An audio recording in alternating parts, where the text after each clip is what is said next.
What is going on, people? This is William Stewart alongside me, Mr. Nick DeShera, and here we go. Happy to be back, hopefully for a long time, not a little time, as we get back underway from last night's shenanigans. And as you can tell, already off to the races here. Here we go. Shenanigans ensue. We're looking forward to it. And listen, despite the spottiness of our internet yesterday, the matches we did get to see were absolutely incredible. Yeah. The people we've gotten a chance to talk to out there, absolutely wonderful. And you can look, everyone's having a good time. We're all laughing. We're all debating over here as all these players are sitting around circles. Kind of funny. Here we go. Off to the races here, Will. Looking forward to another day of coverage. Yeah, we've got Mike and Puckett taking on Ethan and Andrew. This is Mike, currently throwing. And then Ethan, I played him last night in the blind draw. Oh, yeah, you got out in the blind draw. I heard you didn't do as good as me. Is that true? Okay, well, it's a blind draw, so partner does help you there on the occasion from someone. Wow, blaming the partner. That's brutal. That's brutal. No, I had a decent partner. We just... I had my moments where I didn't collect, and same for him. And you had Brandon Parker, and you guys were on a roll, it seems. So, yeah, kudos to you for the third-place finish in last night's fiasco, losing out to Spellman when you pooped your pants on that one. I did. They were already beige, so it was very obvious of what happened. It was definitely present. It was definitely present. No, but hopefully we can give you this coverage for the duration of today's. I know that we did have the internet provider out yesterday to look on some things, and we thought we were good to go. And sure enough, consistent issues the rest of the evening. So, we've kind of done some testing this morning, and let's be fair, the outlook didn't. The outcome wasn't great, but we figured we know that we have a big audience out there. We're going to at least try to go live, see how long we can get. If not, we're going to resort to recording. So we've talked about in previous segments possibly getting a portable unit. Those cost a pretty good chunk of money, but at this point, maybe it's something that we need to look into. So we'll find out. And just remember, guys, if the stream ever does go down, it's because we hate you and we did it intentionally. That's it. No, not at all.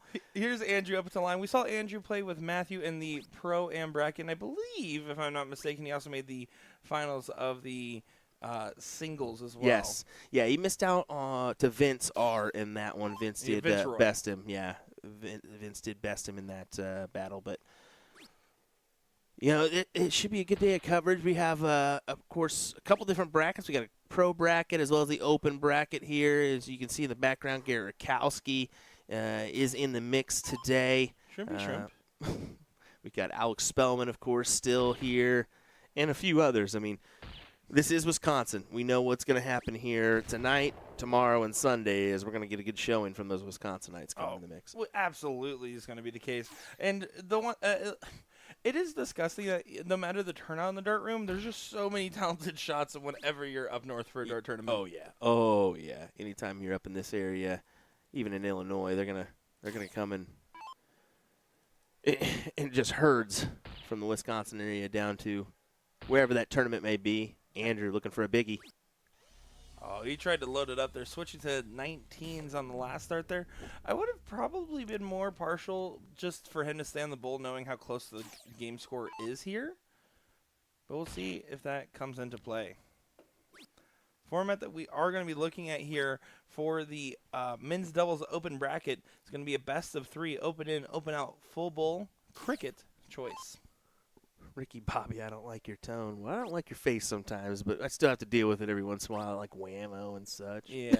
Just kidding, buddy. Listen, Ricky, we love you. Even if you don't got what it takes to be commentating. No, I'm just kidding. I'm just kidding. All the love, buddy. Hey, I hope to see you in Plover. I should be out there. Well, I will be out there. I know that much for sure. So I'm hoping to see some familiar faces over in Plover. Yeah, we'll have another great event. I believe that's actually going to be 5 times this year that we'll be in Wisconsin. He said, take it back. Oh, that's all love, Ricky Bobby. Double 14. How about a 1-2-8 checkout? That's why he went for the trip 19. He knew he could pop 2 bowls there and then break a throw in leg number 1. Yeah, big hit there. That'll be 1-0. We do have another team already into what is it? The semifinals? I think that's Chris and Chad. Yeah, that's going to be the seat match actually. So Are you sure about that? Yeah. Okay, that's that. That's just that. Challenge displays it differently. Yeah, that's what got me. We are on challenge for our brackets, folks. So challenge. Don't challenge me on this. Oh my gosh, this guy. All right, so we're gonna drop some the organizers' information into the chat for you guys, so you guys have the brackets for the tournament. That's the best way to do that one, just because the organizer has all they kind of display it by that ranking. So you can see all the events for the Filthy Assassin Darts Throwdown, and including the invitationals and whatnot in different states through that link. So go ahead and do that one if you can. Alex Haynes is saying, when is Plover again? Early November? Yeah, that's correct. That's the first 3 days of November. Yeah, I believe it's the first, second, third off the top of my head. And Lynette Arrowwood tuning in saying, hey guys, I'll see you later today. We saw Lynette play. It was 3 Arrowwoods on the same Trips team that we got a chance to commentate. So Dan? Excited to see you out here. Dan a part of that, I'm guessing? Yeah, exactly. So to be fair, admittedly, Porky and Mooney were on the mic, so I just remember it was the Arrowwoods versus the Indie guys. I'm pretty sure was the matchup. Yeah, there's some good people there. Excited to see you guys. Here we go. Trying to get these 18s done and dusted and really just kind of cruising along this leg so far. So now Ethan is going to try to get a foothold in, trying to make a little bit of a redemption for the 1 mark here. You don't need to overexert. It's so easy as a player to look at the situation saying, I'm down 2 numbers in points. I need to hit perfection. If you start thinking like that, you're just going to stress yourself out. Think, okay, well, let's get the first one and see where it goes. Now, obviously, you know your game plan to the board in that scenario. It's all 3 in the 17s. But the more you just kind of ease your shoulders a little bit and tell yourself, hey, let's just go ahead and tap the shot in, the easier it is to execute on that action.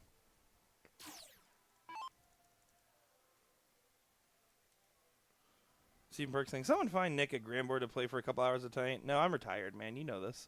I'm going to retire as 1-1 in the Beast Bash.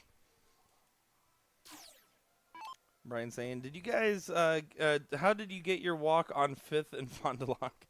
Listen. I love going for walks in Wisconsin, guys. It's a known variable.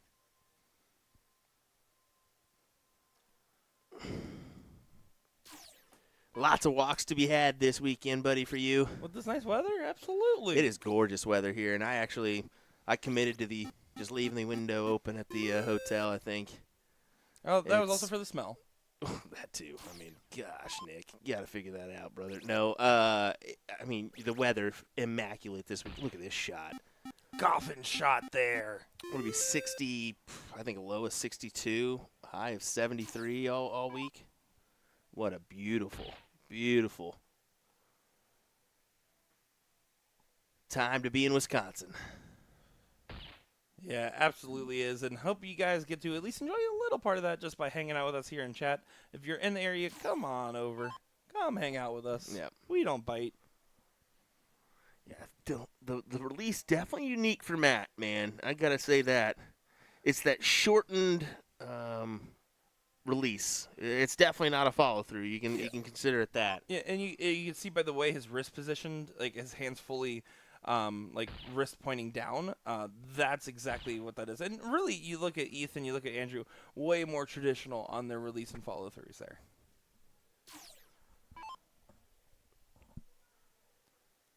And you can see the early release there means he's kind of like trying to push it into place a little bit. You can kind of see his arm just goes a little bit more straight on out.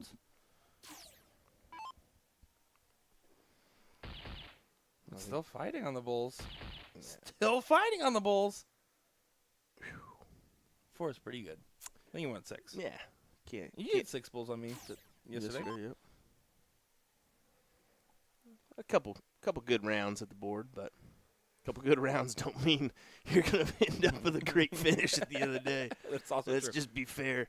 Because those couple good rounds, you mix in a couple bad rounds, and you're ending up at a 3-5 or a 4-0, and then you're like, oh. It's also like anytime you're shooting 6 Bulls, that usually means you're in a very bad spot. Yeah. look at that. A little bit of trouble closing it out. The problem there, and he had to stay on the bull. He also wanted to grab one of those numbers to potentially leave his partner a game shot there. Now this should be going here. Should be going here. Doesn't go yet. So one of these two gentlemen need to hit a big run. Andrew or his partner need to just drill these bulls effectively and set up the other one for a big closing shot. That's a good shot. That is. People are calling for us to get a gram board tonight. Maybe we turn on the online setting for the old arachnid here. We'll do like an online doubles challenge.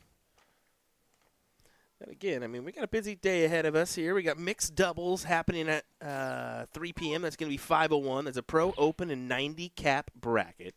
Then we also have 7 p.m. at open triples action. So just to let you know what's gonna be going down, that's 300 added per bracket for that 7 p.m. open triple. So, folks, if you're in the area, come on down. Big win. Big fine there, yeah. You know what's funny is like you can hit 3 bulls all the time and be comfortable, but sometimes in cricket to hit those 3 bulls to win are the toughest darts. So it honestly sometimes is easier to hit a triple on another number before switching to that bull. Helps you refocus because you can see right there. Immediately was just out on the bull. Now well outside. Andrew, expect him to punish. He did, but not by much. Here we go. Last leg decider here in our open bracket to see who gets to the king seat match. Did you say hootie who? Hootie who? I did not say hootie who, but now I want to. That sounds fun. Just like Hootie and the Blowfish. I only want to be with you. You're welcome, everybody. Starting it off the day right here on a Friday. We hope your work day is going well. Thanks for joining us. We'll have you covered, hopefully, most of the day with some action here. Come on, Internet. He keeps knocking on wood, but it's just a plastic table. That's going to be the death of us. That's it. You have to go all the way to the door every time. Ethan, just going to try to support Andrew's shot here. Just grab another number. Oh, grabs the 18. And then back down to 19. I like that shot there because when you grab the 18, that's where they already have a mark at. You basically made that first turn not worth really anything effectively and kind of just pushes the game further in your favor. A lot of pressure to get these closed. Yeah, definitely some pressure here. You got to find something of value, and unfortunately, a 1 mark average isn't really going to be great for a team, especially when your opponent's averaging a 7 and a 4 currently. And Andrew there just collects 2 singles, but that's all you need, right? Yeah, just go ahead and kill that number. Get it out of the way. He's good enough where I'm never going to tell him to just aim at singles, but also, if I hit a single on the first dart, I'm probably aiming single on the second dart. 3 numbers up. Going to 17s, you expect the 17s to get attacked immediately here. Again, 3 big singles pushes them to the corner pockets with you having the biggest 3 numbers. How about a triple? How about another? Bam! Oh. Get on the pony. What was that, Nick? That's good. Never do that again. That sounds the same. Sounds the same. Never do that again, please. Folks, I'm sorry. I know you're terrified now at home. Guys, let me know in chat. Did you like that call? Hide your kids, hide your wives, because Nick is neighing up in this thing. I slept well, and I'm having energy drinks today. Oh, my goodness. I'm all jacked up, Mountain Dew. I want to jump on you like Spider Monkey. Well, Andrew just needs the 3 bulls to put this one away. Won't be able to do it in this go, so giving it to his teammate, Ethan. Yeah, people are already saying, I like McCoy's got my back. Yeah. Spidey, just calm down, brother. Colton's is right. He would rather just have the F-bomb from you. All right, can I do one? No. No. 3 bulls away here. Ethan to try to collect. Averaging a 6.5. Yeah, Nick, it was great. Keep doing it. Thank you, David. I feel like they're lying to me. They might be up to something. What's bad is Sean would have probably It's better than the horse of a different color. I'm just saying. Yeah, that is the truth. Thank gosh you don't do that. Guys, we love Sean Green for the record. Yeah. Have fun at school today, Sean. You must say Nick. Yeah, I might did. need to get schooled. You're young enough. You should be in school. So here's my crazy take on this shot right here: is that Andrew should have just went Just right at the close the bowl. You have 5 numbers. You have 5 numbers. Go ahead and close them out. It's not as great or much value to just try to steal the point lead. Why not? I mean, you could just put them in their spot. And in either case, he did gain the point lead, so 3 clear now for Ethan to grab 2 bulls. Again, just take your time and drill that double. Aim small, miss small has been a big thing I've been trying to remind myself when, especially going for bulls as of late. Just place it right in there. You can see that one left his hand a little funky.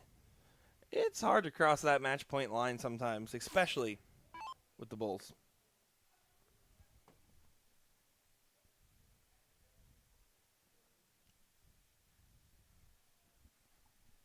I'm thinking that's why. Oh, yeah. Yeah. We're gonna have to delete that For sure. Yeah. For sure. We do apologize, folks. Last night too. I want to mention this. We should mention it right after he hits this bull. There you go. Gets the job done. Does get it done there. So if you were tuning in last night, we did have something weird happen on Facebook. It looks like for some reason we stayed active on Facebook on 2 different feeds for way longer than we were live for. First 24-hour USA Dart stream. Yeah, it looks like on Facebook at least. Yeah. So we do apologize if you tried to jump into the feed last night or a feed that looked like it was a feed and it said live on it. There was only a couple people tuning in. We don't know what happened. We have no idea. Facebook just faulted and continued a couple feeds for it. So yeah, exactly. We were trying our best between the internet and then having weird problems with Facebook. There, I just want everyone to know while Will was doing that, he did do air quotes with his fingers. Yeah. Oh yeah. Sure. You have to give them the context. Well, I thought it was a cell phone related issue. I'm like, surely my network's not updating or something, but no, it was just some weird thing that happened. So once again, apologies on that one. But, hey, we're going to continue rolling here. So far, no issues. So we're going to have another matchup coming your way here on our 2 streaming boards next. We look forward to continuing the action from the Filthy Assassin Darts Throwdown here in just a moment. Don't go anywhere, folks. William Stewart, Nick Teixeira, we got you covered with the action from Sturtevant, Wisconsin. Don't even try it. Boogity, boogity, boogity, let's go streaming. I thought you were going to try Sturtevant. Sturtevant. All right. We'll be right back.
Let me tell you about A to Z Darts. We're a specialty dart store with over 10,000 different products. We create in-depth videos and blogs to help improve your game and showcase our products. We give helpful advice on how to practice darts, the fundamentals of form and mechanics, and how to make better decisions when purchasing your darting equipment. Whether you're brand new or a seasoned player, we try to provide fun and informative content. I'm Jen, the creative director for A to Z Darts. I've been playing for over 10 years, and I've traveled the world competing in and promoting the sport.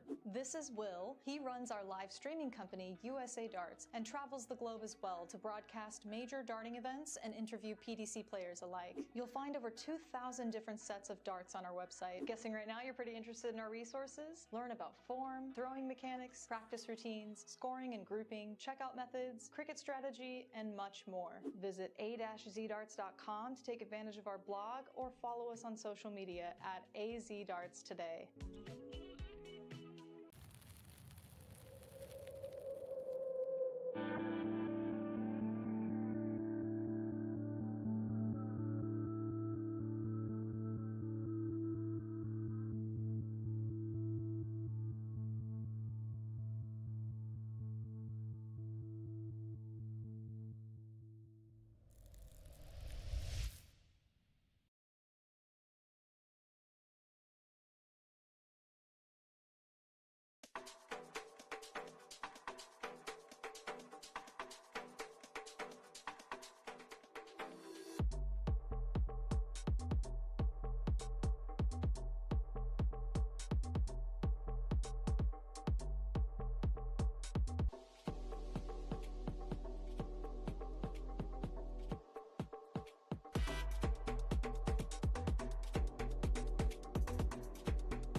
We're introducing the classic standard Blade 6, the dual core version, same as the lineup from the Blade 5. However, Winmore's come out with an entirely new model called the triple core. So the triple core is essentially the dual core dartboard with an added third layer of carbon fiber sisal in the back, creating literally the ultimate setup for durability. So not only are you paying for an even better longevity of the dartboard, but also enhanced graphics and functionality. All three dartboards have a hardened double bullseye and 25 segment to help with durability. So listen up, Americans, we need this because of our obsession with cricket. The most common problems we have with sisal dartboards is the bullseye segment wearing out or some issue with a wire. So let's just say we're not known for wearing out our doubles. All 3 dartboards come fitted with the 3 Rotolock wheels to help stabilize the board to any wall surface. But the adjustable wheels make your life so much easier because they allow you to rotate your board super quick and easy. You just loosen them, rotate, then tighten them again, then of course fix your numbering.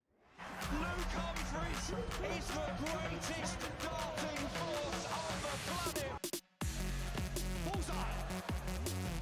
Oh, we got one. Fish has been landed. We know he's too good. The world number 1, world champion. Incredible stuff.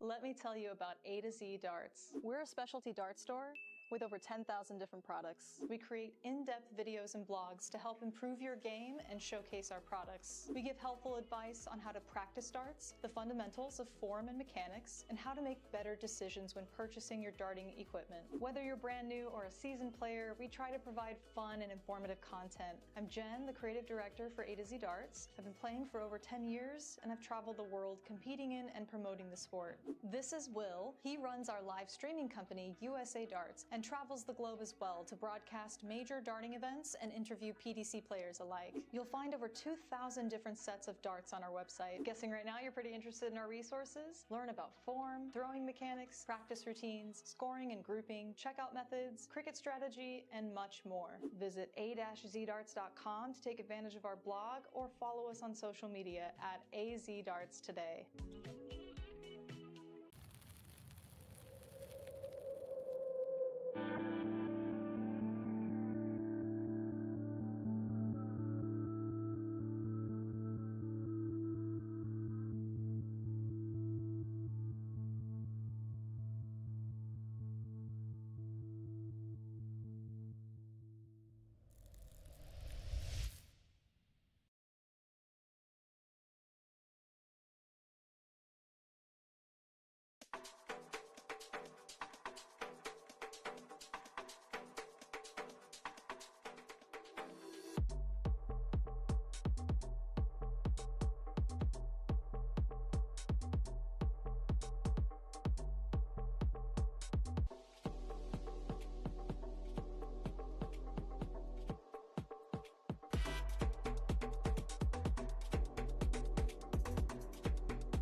We're introducing the classic standard Blade 6, the dual core version, same as the lineup from the Blade 5. However, Winmore's come out with an entirely new model called the triple core. So the triple core is essentially the dual core dartboard with an added third layer of carbon fiber sisal in the back, creating literally the ultimate setup for durability.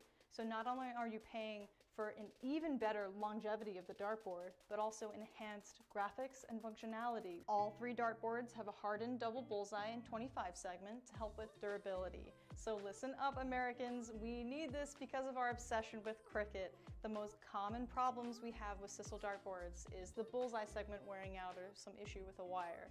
So let's just say we're not known for wearing out our doubles. All 3 dartboards come fitted with the 3 Rotolock wheels to help stabilize the board to any wall surface. But the adjustable wheels make your life so much easier because they allow you to rotate your board super quick and easy. You just loosen them, rotate, then tighten them again, then of course fix your numbering.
He's the greatest darting force on the planet. Bullseye. Oh, we got one. The fish has been landed. We know he's too good. The world number one. World champion. Incredible stuff.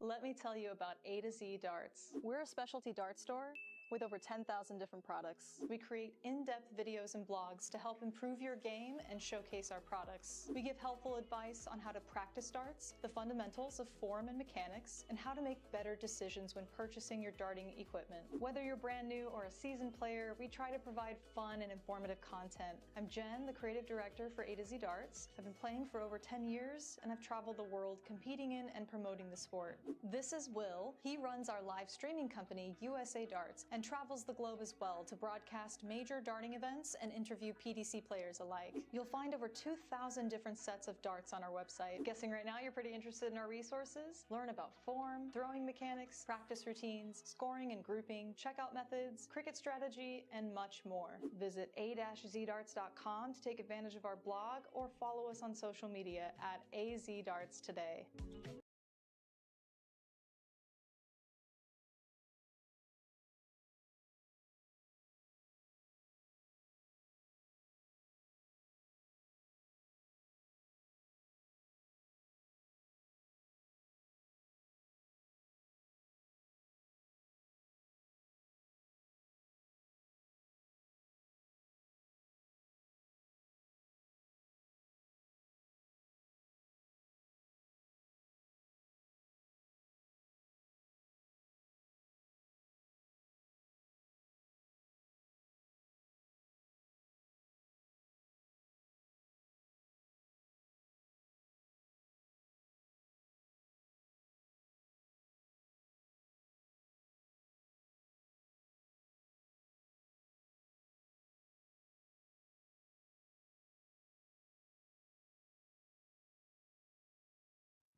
All righty, everybody, here we go. We've loaded up the boards with matches, and we're going to kick it in gear. We're going to start off with the ladies since they're underway. The men are still getting settled in, getting their practice darts on. Stupid men. Well, no, it's all right. I mean, I figure whoever gets started first, that's where we're going to start. This is the women's queen seat. We've got Trisha Romero and Carrie Ann Johnson. Yep, and going up against JoJo and Daniela. I think is that Jamie? Oh no, it is not Jamie Joe.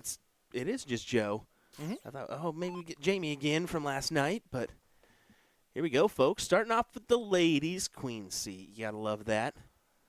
Yeah, this should be a great matchup here.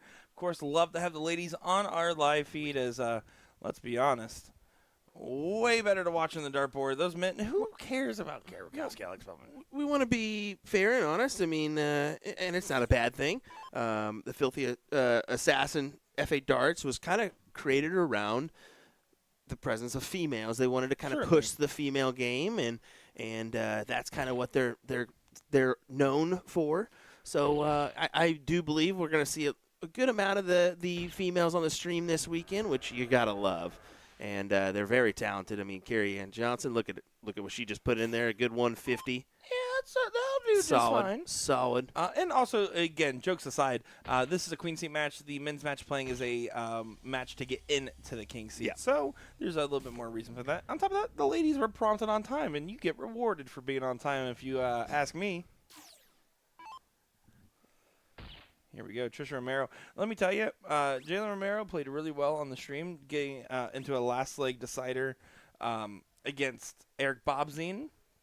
Absolutely a huge matchup there, and really had opportunities to win said matchup. Also got a chance to play him last night. He has definitely come a long way, and that's, I would have to imagine, in large part due to Trisha's mentorship. I would agree there. I mean, Trisha's been in the game, involved in this game for a while. Has won numerous big events, including a TOC, I think $30,000 at one point. So, yeah, to get that mentorship from Mom is pretty big. So, absolutely. And Lucas Pretzel, Mr. Pretzel himself, saying, what is Filthy Assassin? So Filthy Assassin FA Darts over on Facebook. You'll be able to find out more about the events they run. They run a regional tour. They have sponsored players as well, and they focus a lot on growing the women's game. So Filthy Assassin Darts over on Facebook will be able to get you all the information you need about them.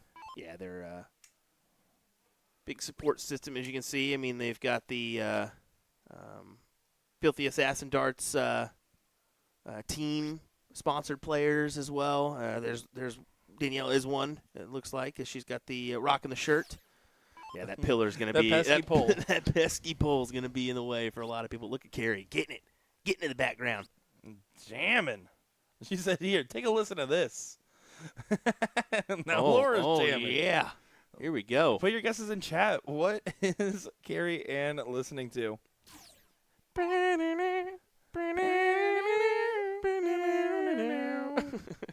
If she's listening to Kenny G, that would be fantastic. Honestly, that's baller. Some of the stuff that people listen to in their headphones, like, and this is actually a semi-serious discussion, is as a player, when I did listen to headphones or put on music in the bar, I always want something with like a high BPM. I wanted to keep my energy up, my movement up. Some of these players are like listening to like some really slow, methodical country sometimes. I'm like, come on, guys. Brandon says, my neck, my back. That's good. I can't. No, you can't. You can't. I almost had another hot mic. Look at this. Another hat trick here for Carrie Ann. Yes, it is. 2 hat tricks for her. Now, I want to caveat off here, what is Filthy Assassin? What? Best of 2 legs? Oh, sorry. I don't know how to read. Yeah, best of 2 legs. I didn't say it out loud. Okay. Why are you saying it out loud? Yeah, because I got to point it out. I didn't say it out loud. Nick just looked at the best of 3 and goes, 2, right? I'm like, yeah, race to 2 if you want to do that. Well, you had it on race earlier. No, I did it. Yes, I you did. did. It's only best. I've only had it on best this whole time. No, that's not true. 100%. It's not true. Go look at it. 100%. Pull up the tape chat. Okay, anyway, so Filthy Assassin Darts, that's actually, Filthy Assassin was a nickname for Lori.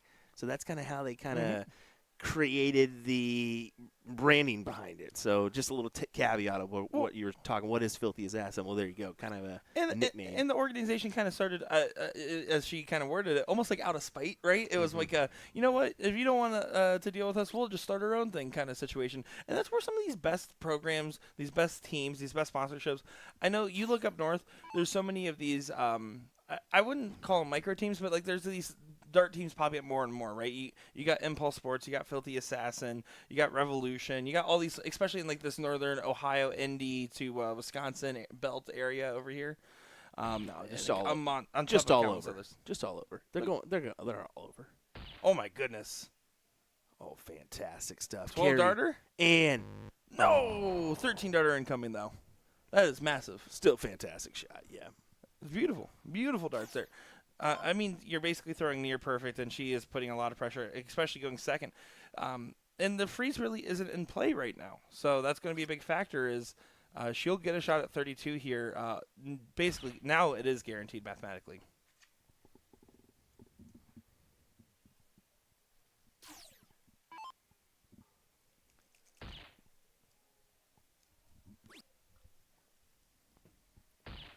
And does leave a finish there for Romero. And really, her only goal is to get down at this point. You expect the partner to take out 32. The freeze is now mathematically impossible as 180 does not get low enough to get below the 156 margin for Team A. Did you say get low? Get to low, the window, get low. to the wall. Till the darts drop down the hall. Come on, that's what Carrie's listening to for sure. A good hat trick there, though. Keeps the run alive here. 32. Kind of has to go now, or else 109 will get a look. I think it's going to go first or second dart here. I mean, it is open out, too. So just a reminder on that one. She'll go inside here. One more of those. Oh, there's the double. And we mentioned that yesterday. That's the pesky part about single out is you can kind of almost be too determined on these singles, and then all of a sudden you hit a single, and if you just go a little bit outside, a little bit inside, you find the triple or double, and uh-oh. Well, now it needs to find the bull. To the trip 19 to save the leg. Right on the wire, and does a full 360. One hole out. And now Romero, right? I mean, 156. You're thinking, if anything, I'm telling her go hat trick to leave 6. I play for a freeze here, or you can't. You couldn't even go for a hat trick there. You'd need a 151, because 6 would not have froze. But does not matter. 1-3-1 is now the look here. Yeah, admittedly, I messed up last night on the old freeze rule. I had a 6 darter. I was looking at a 6 darter. I hit the fat bull.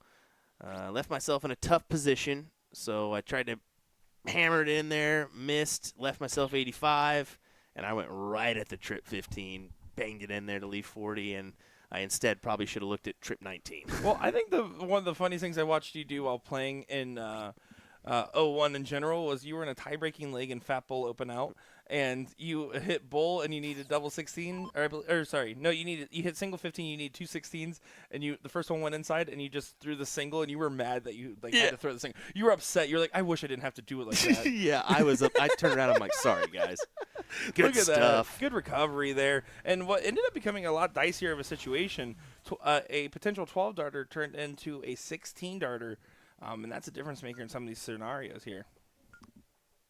Hey, she gave herself a little bit of time to hammer that in there, and sometimes time is all that you need, and she was able to put it away here. So we will move into the cricket side of the game. And the same for the men. I'm just kind of looking at that match. They are underway, and they've got a pretty good little scoring margin going here. 240 plays 304, but they're still hammering it out on the 20s and 19s there. So yeah. we're just gonna keep it right here with these ladies. I mean, it is a Absolutely. queen seat match. I guarantee we're gonna see a lot more of the. We're gonna have a lot more matches coming your way. It looks like. So one of the things I wanted to bring up here, because you look at Tricia Romero and you look at her CV, and she has accomplished quite a lot in the females game, in her stint of playing. You and I, we kind of got into darts. I mean, really, quarantine darts is where you really started taking away with it. And I started about a year after that in 2021. We look, and of course it's easy for us to talk about these females that have been making waves as of late. Your Cheyenne Richards of the world, your Caitlin Myers, your Taylor Thaxtons, right? But that was road paved the way by your Trisha Romeros, your Paula Murphys, your Lisa Yees, right? The women's game has just been progressing to a point where you're seeing so many high-level talents. It's not just the same one or two. You even go before that. I mean, you had some significant players back in the day that, Stacey Bromberg. Yeah, exactly. That's the one really name that you throw out there. But there are so many others that was just before our time, and we can't even rattle off those names. But I've heard of them before. Like, oh, you didn't know this lady, or you didn't know this lady that really could play well. But now we're seeing a shift in the ladies' game. I think especially in the last year and a half. We're seeing the averages really start to climb, even if it's just 2-3 points here. But really, the increase on attendance is what I'm thrilled about. These tournaments, you're talking which city had a great turnout for the ladies, and even other events. I mean, you just look at it. It used to be 25% of the male attendance. Now it's getting closer to 35 or 40% of the male attendance. Yeah. Spectacular. Well, and, it's pretty crazy. See, I don't know which lady. It was one professional female darter posted this recently, and I can't remember their name for life of me who it was. If it comes to me, I'll probably scream it randomly like 3 hours from now. But she posted, she was like, there was a time where if you were one of the top few ladies, you would go and expect to win the tournament and make the final, maybe have one other person that you would expect to see in that final. Nowadays, it's any girl's game. I mean, there's just so many talented shots. And what you're seeing is not only these new hot shots on the scene, but again, that old guard that we're referring to, raising their games to compete still at that same top echelon. It is incredible the direction the women's game has gone. So Gary Ann Johnson with a good 6 mark in that previous round. Put him at 218. So this kind of enables Trisha to take that look, and she took on the second dart. Got to go back with a third. I was thinking either second or third.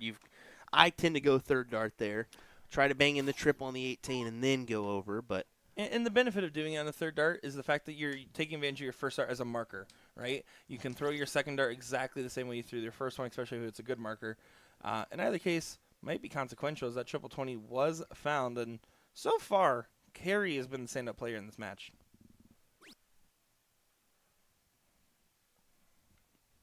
Carrie's trying to carry. Although Trisha's doing more than her part as well. Oh, Trisha, yeah, definitely. Trisha currently throwing a 4.33 in this leg, leading the pack. Look at the averages across the board. 3.5, 3.33, 4.33, 3.67. So, What a shot. Yeah, good stuff. Daniela, what do you got for us here? She's going to say, I'm going to go at the 20. I plan on tripping it. Have to have a little bit more than that, so you got to stay there for the 5. Yeah, and you need a 5. You can't even switch off to the double, and that's a beautiful dart that just doesn't go in.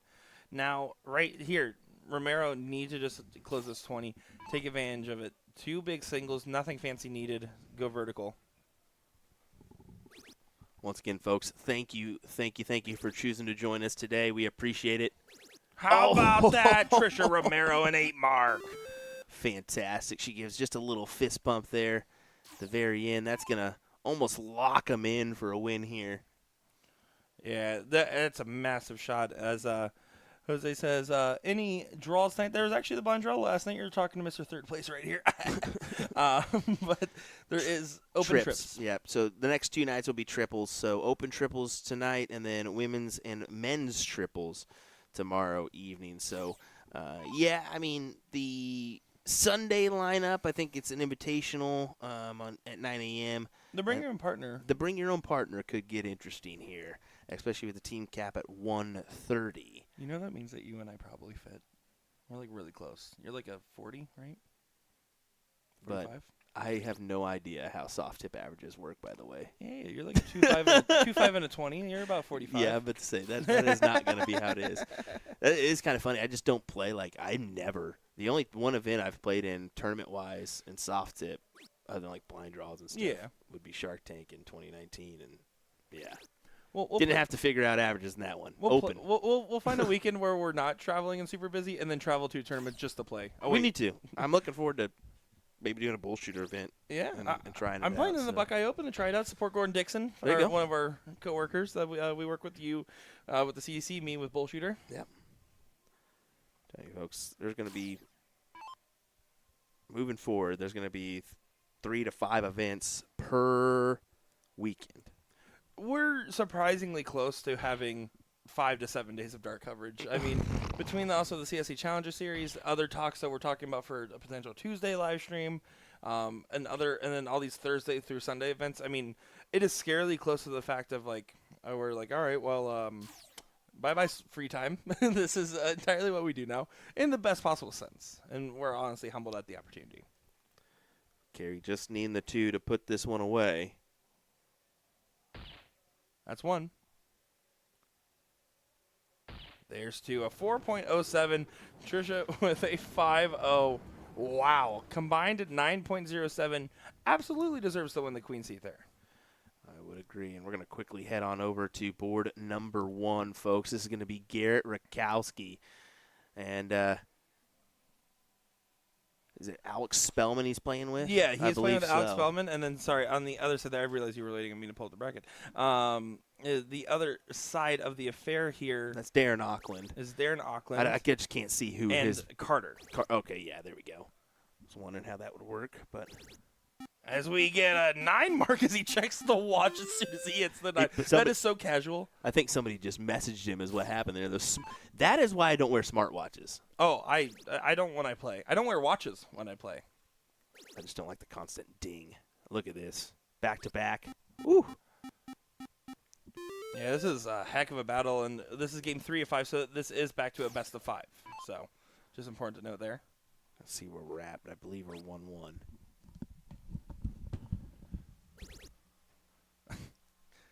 Well, John, you're in the wrong. That's a different company doing that stream, unfortunately. Just stay right here. But why don't you just hang out with us? We're having a great time over here in Sturdivant, Wisconsin. Garrett Rakowski grabs the 18s.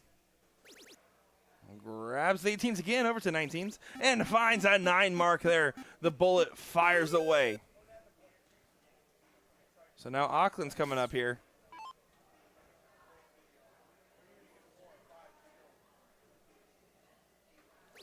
Pops the 17s. He's on fire right now.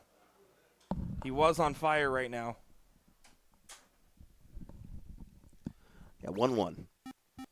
Oh, beautiful 6 mark. Look at this. 7.5, 6.5, 7.0, 7.0. This is round 4 going into round 5, and I am disgusted, gentlemen.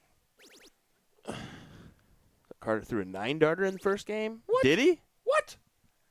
Did he? No wonder that guy was like, you didn't stream that first leg? And no wonder that we heard, because we heard a cheer there at some point. I was wondering what that cheer was. I thought they were just excited to hear us on the stream. He's going to be so mad when he realizes we didn't get that too. Well, don't tell him yet. Oh, he's going to find out very quickly. Oh, yeah, for sure. And these guys are incredible. Everybody's at a 7. Everybody's at a 7. Yeah, that's filthy. Assassin.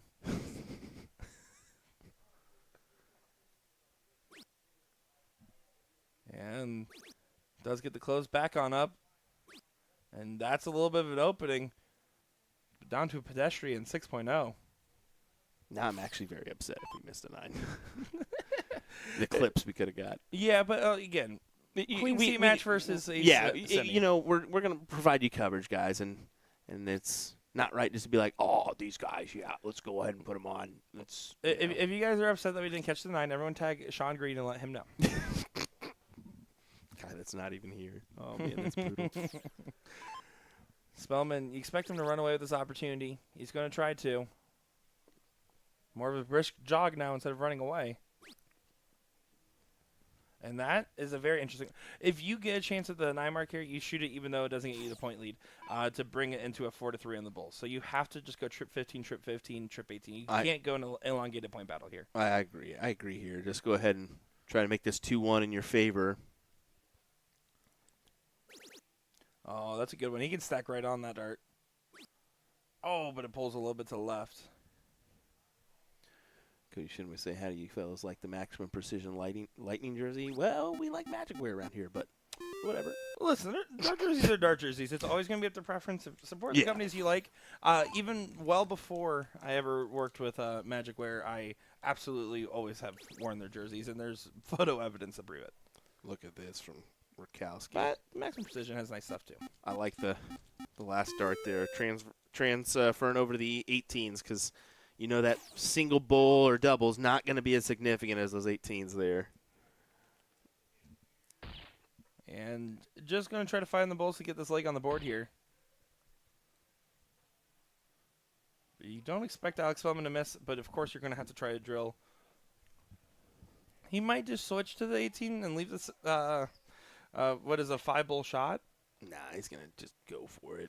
Yeah, I think he just hated the position on those bowls. Yeah. I mean, 5 bowls is not the ideal leave. 4 is fine.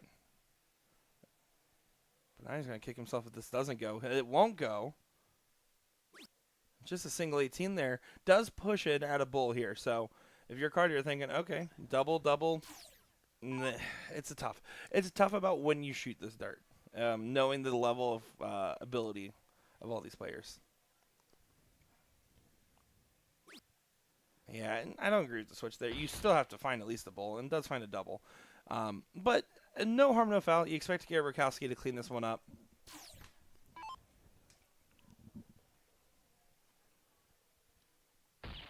I did before they started this match. I did try and Garrett Rakowski's glasses, and I could not see the board with how bad his vision is. That was terrible. I wouldn't even attempt, I don't think, on that one. Yeah, good stuff for Garrett and really the whole crew there. That was a great average overall, as this is now 2-1 in favor of Garrett and Alex. Well, Carter, we've heard rumors about your 0-1 game. We would love for you to prove those rumors true. Oh, terrible. He could have never hit it. I'm just kidding. Just kidding. Brutal. No, he was 1 hole out. And still finds a 140. Good stuff there from Carter. So now Spellman going to just try to follow. This is going to be a tough game to try to get the break in. You might be up 2-1, but you're against the darts, against a very informed Carter and Darren team. Let me tell you, Darren Auckland, one of the nicest guys. Every time he's always like, "Guys, how you doing?" And just like daps us up. The whole crew. I mean, I know a little bit of Carter. He had actually walked right up to me this morning, or we were walking right. What's going on, Will? How are you? You know, that kind of thing. So the whole gang here. I mean, you couldn't ask for better people. Well, except for Alex. I got in a 20-minute combo just shooting it with Alex last night about his game and darts in general, and kind of the man behind the book, you know, kind of that kind of deal. And I used to love Alex until he shot a 7.2 against me in cricket. No, I'm just kidding. Yeah, no, absolutely just. And that's one thing about this entire haul is everyone has just been incredibly nice. And not that we expect anybody to be mean or expect anything, but everyone that is in this room is here because they truly just love the game and want to throw some darts. Definitely. Well, Carter put himself in a good spot, but if Spellman can put in a 140 here. I was going to say, I don't know if that was good enough with the 85. Spellman's going to be challenging here. And exactly. That's what I was thinking, 140 minimum for Alex. Well, and now you think about it, right? Carter hits 100, he's not on the finish, so he has to get a little bit tricky. It's very difficult. Anytime you're in that 276 to even the 300 range, it's very tricky. It is. And now, I mean, Alex, 100 at least 121, that's a very great spot to find yourself in. Oh, yeah. Garrett's going to be on support duty here. He's going to focus on keeping up his scoring power here, knowing that Alex Feldman's throwing just fine going first at the moment. You got to think he's got to convert on at least a ton or a 140 here as well. And there you go. Find it with the last at least. And that's enough. Keep ahead of player 4. Player 4 in this occasion. It keeps the freeze out of range. And that's all you're really thinking about right now. If someone has a big misstep, then you're thinking about how can I set up the freeze.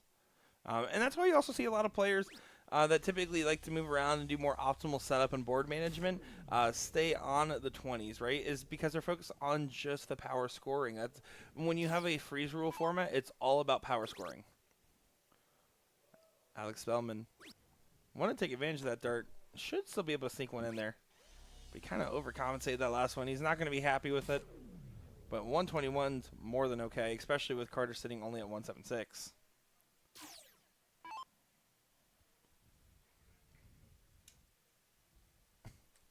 Cody's saying he's shot next to Alex at the Filthy Qualifier Booyah. He felt the genius flowing over to my side of the line. Woo, just with what he was talking about, great 180 from Darren. That kind of, we'll see what that does. But, yeah, just sitting down conversing with him, man, is he intelligent in his thought process behind things. I mean, when I play darts, I don't think about how I'm moving my hand or whatever. It's just pretty straightforward, straight through. I change flights, change all that nonsense. But chance to freeze here. Yeah. Needs to get all the way down. Trip 18 for 2. You have to just yeah, get all the way down. As much as you can. He's trying to see if there's a big single that gets him to the freeze here. Needs to get below 45. That will work. That'll work. And that's what he was thinking. I can do an optimal setup and still make sure Alex doesn't get a shot 1-2-1. And that's because Darren hit that huge 180. And Garrett really hasn't done anything wrong. He's throwing a 37 and split. Alex realizing, oh, wait, I'm frozen by 5 points. So is there? Do they have the freeze rule turned off on this then? Yeah. So normally for the pros. Yeah. Well, and normally that's pretty common for most tournament play is that they won't show it. In blind draws it does show. Okay. But yeah, in tournament play it normally wouldn't. That's the one thing I noticed last night is after the first start is when it popped up. As I was soon like, as you're holy. below 180 points, it will show, or 180 or below, it will show. Okay. Yeah, it was after my first start, and I go, what the heck is that popping up on my screen? No, I agree. I can't stand that it pops up in the middle. Trip 17 here. You bring it down. Get down, because you want to, again, get below 10. Everyone's already really low on points right now, and Garrett can easily potentially set up a freeze. I was thinking 45 there is what he would probably attack. He needs to get to 37 or less now to set up a freeze. So that way, Carter doesn't get a shot at 40. Needs to get below 37 or below. It's still possible. Not anymore. And now Alex will approach refrozen no matter what, which means we're set to go to a last leg decider here. What else could you ask for, folks? Yeah, there you go. Bangs it in. And you can see Garrett frustrated himself, but also not going to really be simmering on that one for too much. Yeah, I was going to say, freeze doesn't even show up in league either. Like when I play in the PVD leagues I play in, it doesn't show up on there either. And then that's what it's kind of. That's why last night I was like, "What the heck is this thing?" You know. Yeah, I personally I don't know. Here's the thing too. I'm really bad when I'm playing Dart League, and I know I'm frozen. If it's Dart League, I just take it out anyways and point at my partner and say, "Come on." Kenny Doyle taught me that move. Come on. Because it just ends the game, by the way. And this is a good opportunity. Tito asking, how does freeze rule work? If your partner's score is higher than the other team's combined score, you're not allowed to win the game. Yep. That's as easy as it is. So if your partner's at 360 and the other team is at a combined 350, you're not allowed to win. Yep. I like that. If you do win, it ends the game. It's not a bust. It ends the game for the other team. Yep. So it automatically goes to your opponent. That's why it's funny about the Kenny Doyle just hitting it and, go ahead. Well, especially in Dart League. Dart League is really just practice.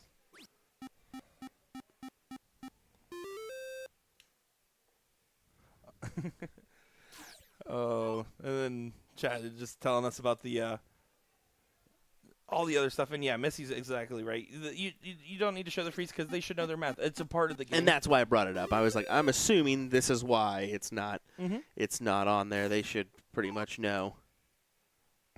Austin's like, yeah, whenever Nick freezes me, I just take it out and have to tell him, yeah, that's fair. That's real. He's done it. Folks, once again, thanks for joining us. We appreciate it. This is your Filthy Assassin Throwdown Pro Men's Doubles event here. What a 9 mark from Darren. And we saw an incredible cricket performance from all 4 players in the previous leg. This is going to be really tough and kind of a cause for concern here for Garrett and Alex. Definitely so. I mean, you're going to have to scramble and find a few numbers, and this is not helpful at all, Garrett. And that might be the moment right here. Carter, if he grabs the 18s and one other number, it's almost guaranteed that they're going to win the leg. Would you consider this an upset? I think people will. I don't think I do. Don't lie. Don't lie, Nick. No, that's real. Don't lie, that's Nick. real. And can I justify my answer? Is that I know Garrett has a lot of personal family matters that he's been focusing on a lot more lately. Hasn't been on the board quite as much as he would like to. And, yeah, I mean, don't get me wrong. You're underdogs if you're going against Alex Spellman no matter what the combination is and if someone as accomplished as Garrett. Carter and Darren absolutely have the games. So would I call this an upset? Probably not. So I think people outside of Wisconsin, 1,000%, it's an upset. For sure. Inside of Wisconsin, they're thinking, okay, we know what we're capable of. Exactly. Because I've always mentioned, here in Wisconsin, your level 1 competitors can get beat by a Division 4 opponent at Whammo singles state. I think so. I just know so, honestly, because that's You're just not wrong. the small discrepancy in averages. You are not wrong. As we have a couple of viewers tuning in across the world. We got one tuning in from Berlin. Well, hello and guten Tag. Yeah, Detmar. Love that. Garrett trying to get a recovery round in, but it might be too little too late, even with perfection and finding a 3 in the bed.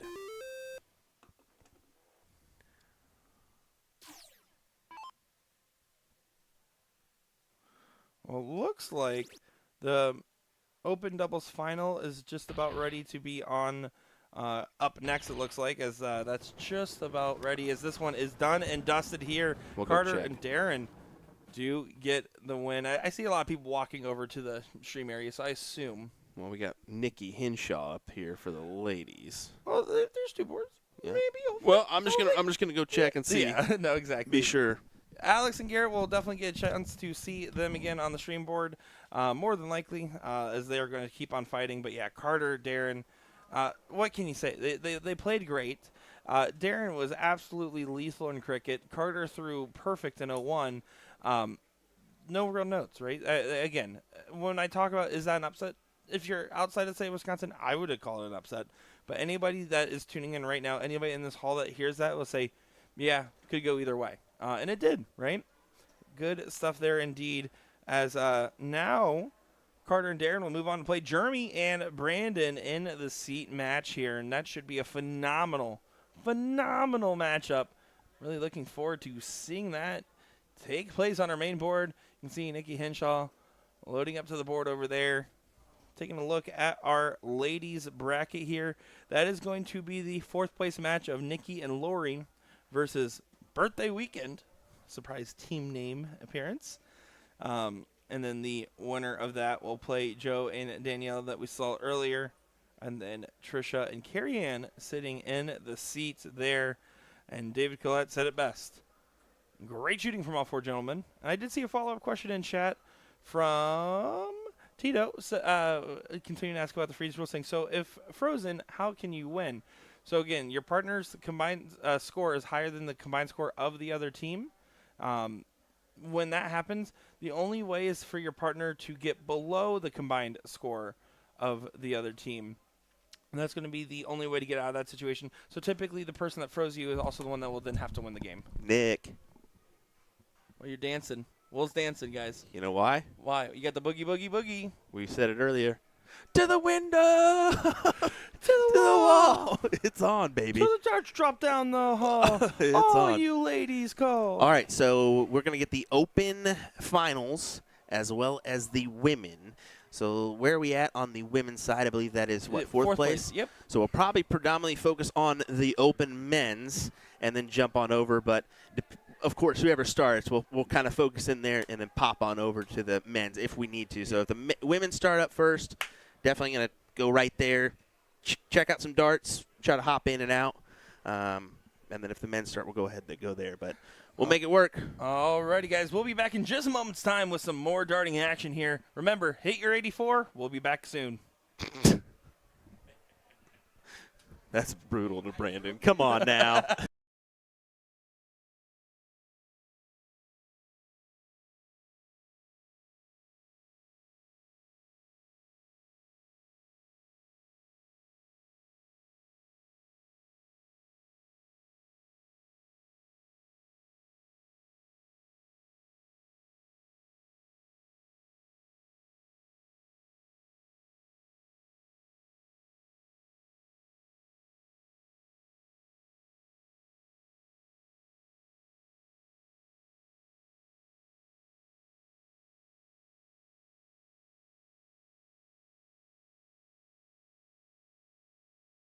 Let me tell you about A to Z Darts. We're a specialty dart store with over 10,000 different products. We create in-depth videos and blogs to help improve your game and showcase our products. We give helpful advice on how to practice darts, the fundamentals of form and mechanics, and how to make better decisions when purchasing your darting equipment. Whether you're brand new or a seasoned player, we try to provide fun and informative content. I'm Jen, the creative director for A to Z Darts. I've been playing for over 10 years and I've traveled the world competing in and promoting the sport. This is Will. He runs our live streaming company, USA Darts, and travels the globe as well to broadcast major darting events and interview PDC players alike. You'll find over 2,000 different sets of darts on our website. Guessing right now you're pretty interested in our resources? Learn about form, throwing mechanics, practice routines, scoring and grouping, checkout methods, cricket strategy, and much more. Visit a-zdarts.com to take advantage of our blog or follow us on social media at azdarts today.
We're introducing the classic standard Blade 6, the dual core version, same as the lineup from the Blade 5. However, Winmore's come out with an entirely new model called the triple core. So the triple core is essentially the dual core dartboard with an added third layer of carbon fiber sisal in the back, creating literally the ultimate setup for durability. So not only are you paying for an even better longevity of the dartboard, but also enhanced graphics and functionality. All three dartboards have a hardened double bullseye and 25 segment to help with durability. So listen up, Americans, we need this because of our obsession with cricket. The most common problems we have with sisal dartboards is the bullseye segment wearing out or some issue with a wire.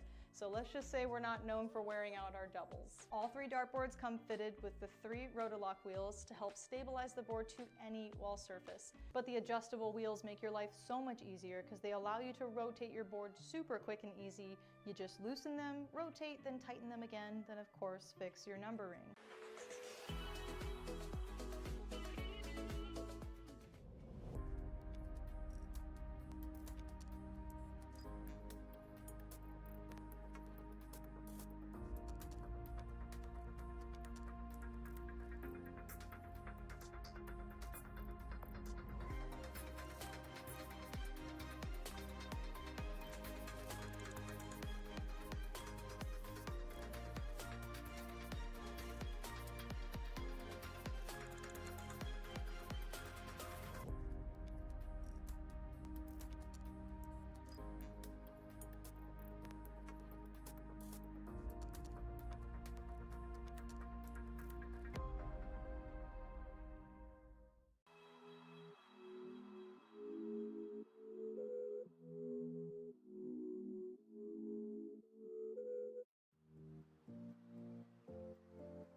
He's the greatest darting force on the planet.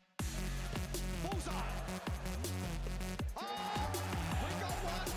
The fish has been landed. We know he's too good. The world number one. World. Alrighty, everybody. We do have the men's finals coming up, but these ladies are going to start off first because they are up and underway. So that's where we're going to start off as well. And if Carter and his partner would have just hurried the hell up last time, we would have got their 9-darter. There's been 3 now hit this in the first 2 days, by the way. They told me that there was 3. That was only one in the stream board. Who hit the other one? I know Alex. Alex hit 1, and then I got to see who the other one was. But they said that we're now at 3 so far in the first 2 days. So I know that Alex Spellman went 16 darts. Perfect. Whew. He hit a 9-darter and then went 7 darts into a 9 in the next game. So I definitely pulled out my phone once he hit that next 180. I was like, oh, if he gets this, perfect. But that did happen off stream, unfortunately. But, yeah, I mean, it's one of those things.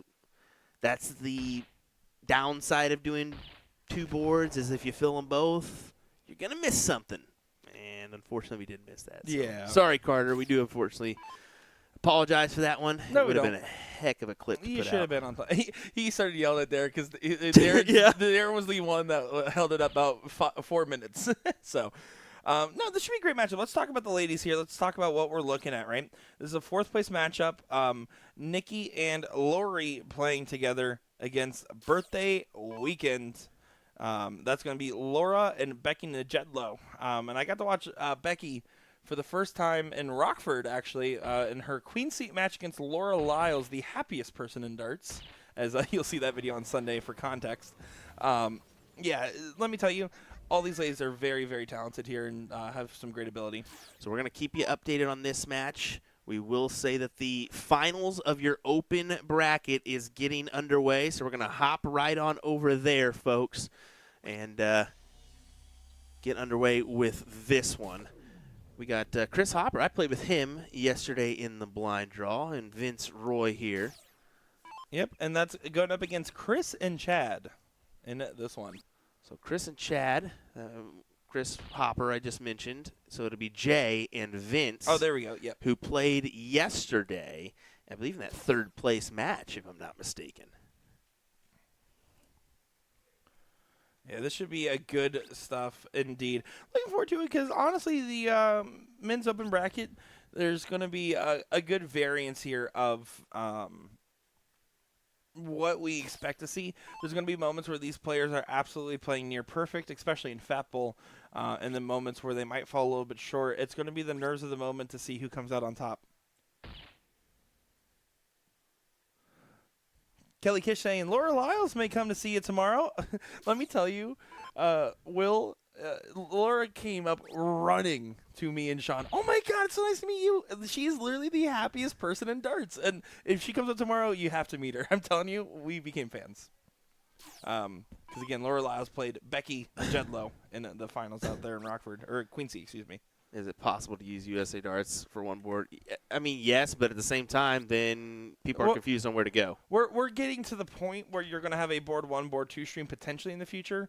But no, it's about finding a good balance, right? It's about just trying to cover as much darts as we can. Yep. The idea is 1.5 matches. Cover 1 in full, and then whatever's left over, the other one. Yep. That is the logic behind it to give us best opportunity. And usually we try to cover a match in full, and we value positional place as well. So this is the finals. The other one's a 4th place match. Exactly. That's where we can kind of consider the difference too. So that's why we hopped from the ladies, respectfully hopped from them to this final because of their 4th place position right now. So final should take precedent.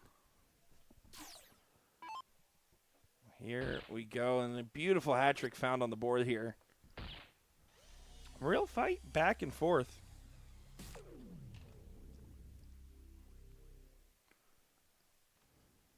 Vince here. He ended up winning in that singles. It was the open singles. He ended up winning that Double dip. by a double dip, and his bowls were absolutely incredible during that. I was playing in the blind draw last night. I turned around and said, "I just want to throw bowls like Vince," and he just started laughing behind me. He was catching a heater there.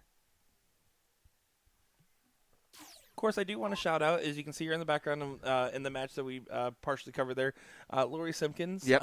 She's done a lot to help us get settled in. Despite all the issues and everything, she has been wonderful. AKA the filthy assassin. The filthiest of assassins.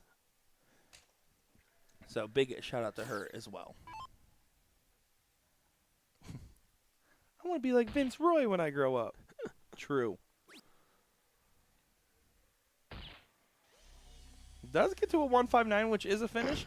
And let's be honest, player 4 currently sitting all the way back at 343 right now. I mean, there's some potential freezes going on here. And that's going to be what you're playing around right now, is just trying to set up a freeze. Hopper does get to a finish. Will he get a look at it? Vince here, 2 bulls. It puts on so much pressure for player 4. Just want to go ahead and say this. Vanessa Talks, how'd you do in the LOD? Shut up, Nessa. Yes. Shut up, Ness. That's why you're my favorite. I love you. Look at that. That's a beautifully timed hat trick there. Incredible. Incredible.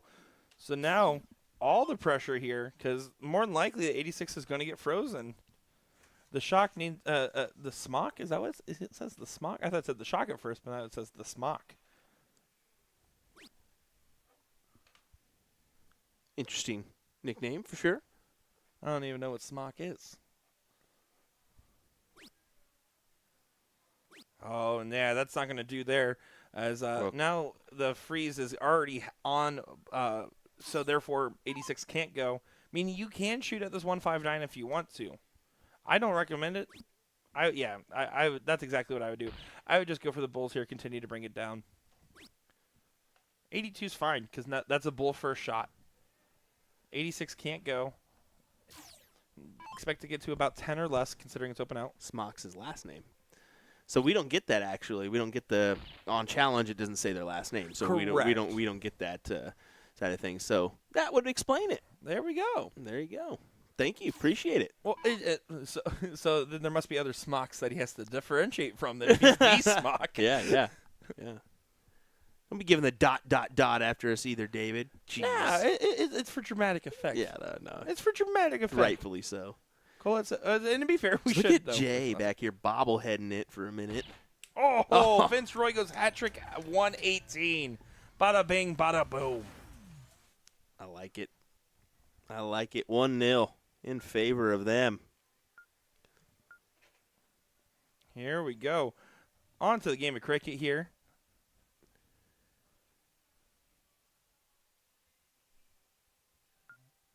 There we go.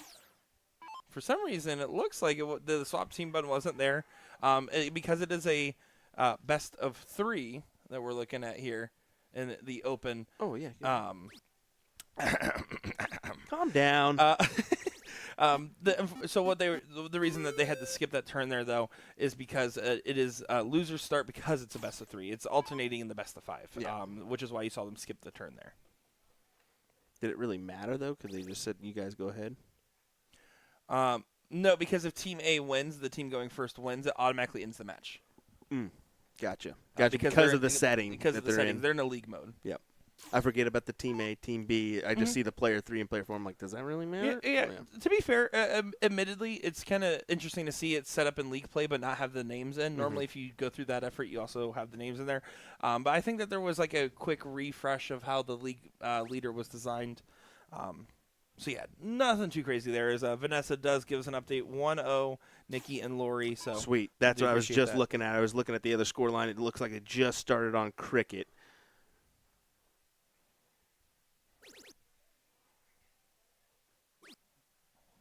Finds 4 19s there. But Hopper, what you got for us? 2 19s.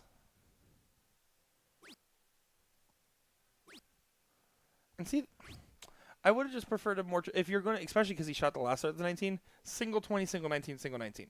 Obviously, you're aiming at trips that whole time, but now you just had a Vince for an opportunity to maximize points on a number he shouldn't be able to shoot at, potentially.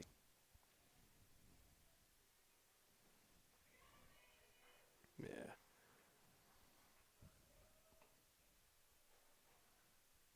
So Vince gets a big triple with the last there. So Chad,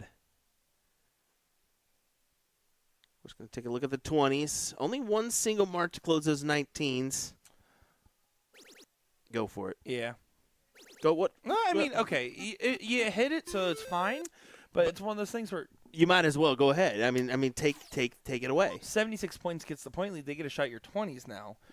If you close the single 19 on the last start there, they have to hit a 9 mark. Mm-hmm. And look at Jay here. This is tricky. This is tricky. Ruh-roh, Raggy. You're playing with fire when you need a single close. And here's the thing. Zoink, Scoop. Can't do it. Zoink, Scoop. Yeah, there's the 19 popped and does regain the point lead. That's a must-hit last start. Yeah. Because to do all that work to not have the point lead and the close would be a little devastating. Kind of playing with fire there in that last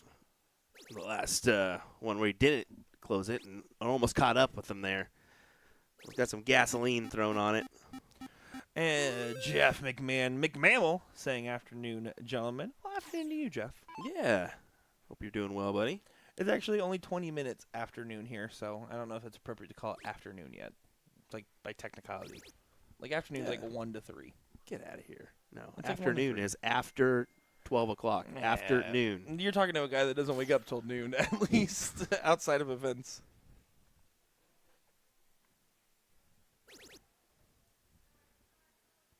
Does look like that potentially will go to a last league decider here on the women's front. 20s. 20s and 17s still open for the team that's one down. So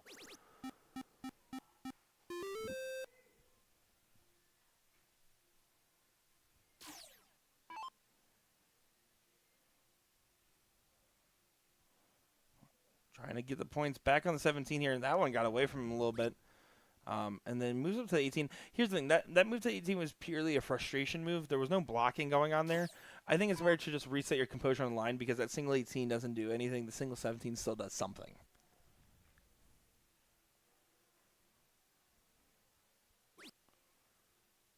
But no harm, no foul. And I really think in that scenario, just given the fact that Vince and Jay already have the game on the board, it's okay to play a little bit more conservative for Chris and Chad. Like, they could have just popped a trip 21st and, or stolen the 18. there you go. Those are two biggies. That is a huge shot.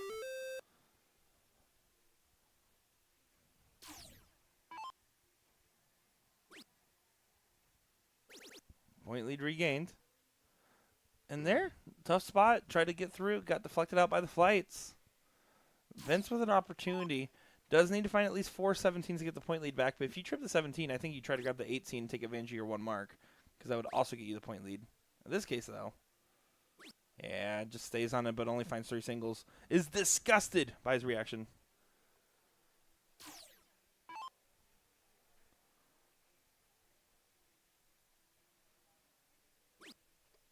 Katie says, switch to the women, guys. Katie, respectfully, this is a final. This is a final. Like we mentioned that before. The ladies is a 4th place match, so we're kind of keeping people in the know on that one, what's going on over there, and we understand. No, We're gonna try to. She already said. She then immediately said, "Never mind, championship." yeah. That's She's the only reason why. She's got it. Don't even worry about it. That's the Katie Barrett. I want you to know. Oh yeah. Oh. Show some respect to the name. Hey. You're so right, Nick. I'm a loser. It's okay. Hopper here, over to the 18s, doesn't go, and he needs to go back to those 20s. Those darts, they were split right down the middle. Right down the middle there on the 1s. Definitely needed to go over to the left on the 20s to start off. Get that settler shot. 20s are going to go away now. It's a big single 20. And it goes. Now the turn has tabled.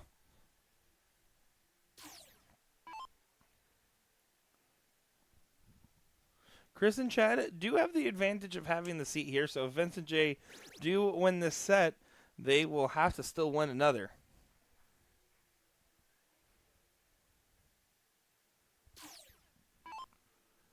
I'm going to do something just to try to make it a little bit easier on us to maybe hop in between 2. Oh, yeah, he's frustrated. He didn't like how that last start left his hand here. Hopper. Opportunity. It's a tough shot, but he's not scared of a tough shot. Over to the 18s. Yeah, finds the 9. How about that? Big clutch shot there for Chris and Chad.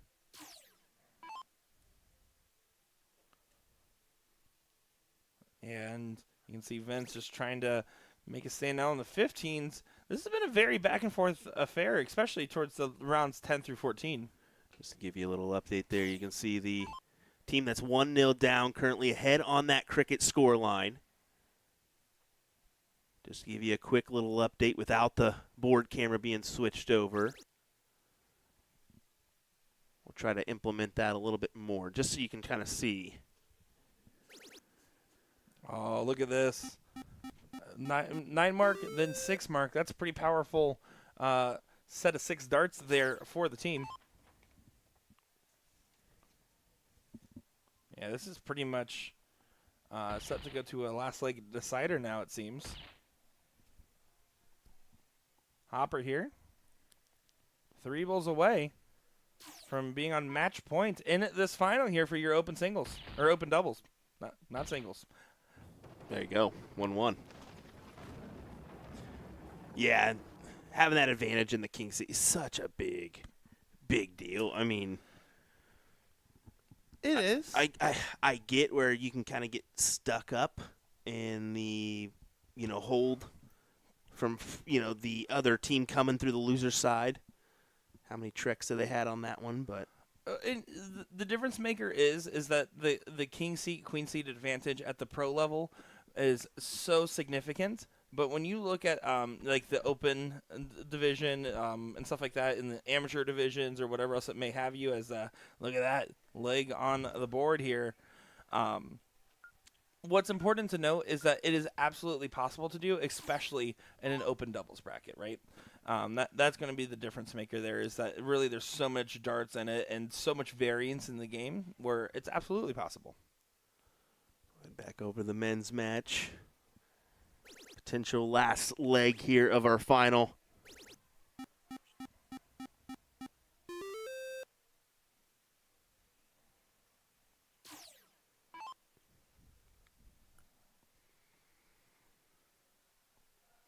They're having a laugh about something. I do love that it's all positive smiles and spirits over here. And a beautiful 7 mark to start off for Chris and Chad. With no close there, this is definitely a little dangerous. You can see Smock really excited. He has to pace himself. It's easy to get too excited when an opponent misses a shot and leaves you with a very wide open board. Look at that. First start, just in a different zip code. He even had to walk off and said, whoa, settle down. Trying to settle in. If you're not sure, go back up. I agree. Just go back up and convert on some more points. As Nick Teixeira currently acts like he's throwing at a dartboard, testing out his throw, making sure it's good. You playing in the open triples tonight? I'm not playing with you. You didn't even cash in the blind at all. Oh, my gosh. Get out of here, Nick. Combined, we're going to throw a 4-5 together, so whatever. That's true. I can't believe you're going to throw a .5. Oh, beautiful stuff from Hopper. Hops it on in. I just want you to let you know that you definitely insulted me and Hopper there, and he let you know. I Hey, didn't insult Hopper. we were a good team. We were a Hopper good team. did his part. It's clear he's in a final. I hate you. I hate you. Oh, boy. No, jokes aside. Will is better than Sean Green at darts. That's what matters. Significantly better. Just trying to get the close on the 17s here. Nothing fancy. Big old single. That will do. Just to take a look at that women's tie break here real quick. Lori coming up with the advantage, having those 20s. Attack the 19s. 3 of them. Yep. We hear a little roar in the background for Lori. She closes the door on that number. Oh, and that last start's pulled. He knows that he pulled that dart. He kind of short-stroked it here. Hopper here. 3 18s is massive. Don't say it, Nick. Don't even say it. Can I please say it? Vanessa cheated. See, and She's got long arms. that last start there, that's bad. That last start there for Hopper, he goes for the trip still, and it was partially blocked and kicked into that trip one. Getting the close on that number is just so important. I think I would have preferred just to go towards the single or double wire there.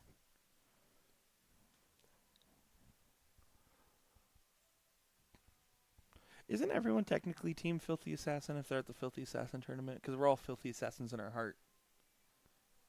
Sure, Nick. That works. It works. Big single 18 here coming up for the Smock. He goes right to the 15s. You don't want to give up too much ground. It's only a 106-point lead here, so there's nothing wrong with adding some points to the board. Vanessa long arm stocks. She posted that too, which is even funnier. Lori's not going to be happy with that turn. Sorry to confuse you folks, but we want to try to splash in what we can. We figured, why not try to create that scene for you guys? At least give you the best image we can of the ladies' matchup. Uh-oh. Oh, that's possible door opener there. This is your last possible chance to really get in this. And if you're Vince and Jay, you have to. You have to win this. Single 15. Single 15. And does drill the last one. You can see the other darts were releasing a little bit early and kind of floaty. That last one, he really drilled it in there. It is a big find. And honestly, again, I would just prefer a start at the 20. Play conservative here. Lay it up a little bit. And you see, he drops that first dart. Just settle yourself. Grab the points. Feel less pressure. Make them do all the hard work. You have the seat. Yep. You have the seat. And that is big because you only need this leg and you're ahead in points. And you've got that upper hit. You've got the 20s. And they have a significant lower number. Yeah, that's absolutely 60, right here. 45. That's what you need to think. I got 15 points the advantage. And yes, I'm The physically giving it. pantomiming from Will is amazing. Yeah. Oh, yeah. Look at that. That's huge. That's big. It is big, but one dart here from Chris. He needs a 6 mark now. He needs a trip 20 for the trip 15. But he gets a lead. Ooh! The 1-0 out. Pretty good shot there.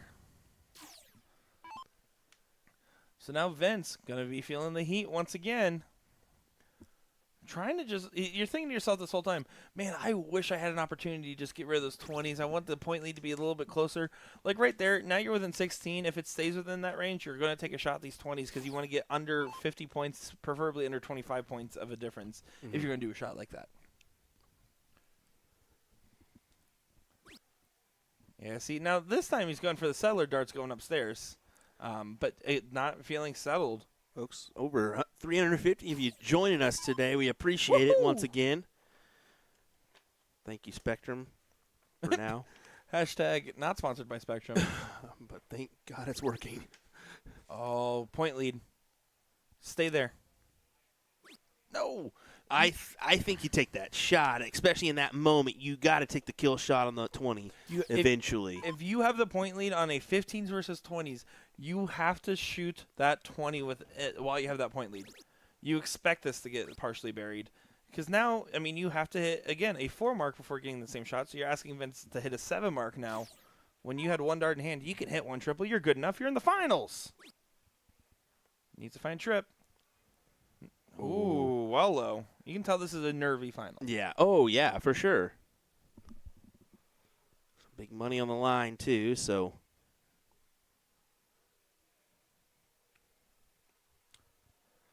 And Chad only at a 1.0. If he picks up just a smidgen, he is going to be just fine. He is kicking himself right now, and he's a talented shot. Finds the 15. Single 16. Go to the 20s. Or just hit the 16, you crazy son of a gun. Wow. And now that'll work. They're 3 balls away and 2 numbers up now from winning your open doubles here.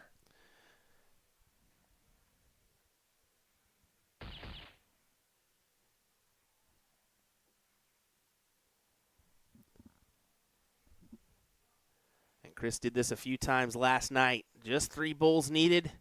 Collect on the Hattie, as you'd call it, in 01 to win the match. Ooh, about had that double. He wanted it done and dusted there. Vince needs to have a little bit of magic. He needs to do the Will Stewart patented Deadeye here. You can still get the point lead. That's an awkward angle. What you're doing is you're throwing from the side, throwing into the dart, and hoping it kicks down. That is how you hit that double bull when you're hanging over like that. You can see kind of released early there, kind of floated. Doesn't go. 1 bull away. The Smock, the Redeemer,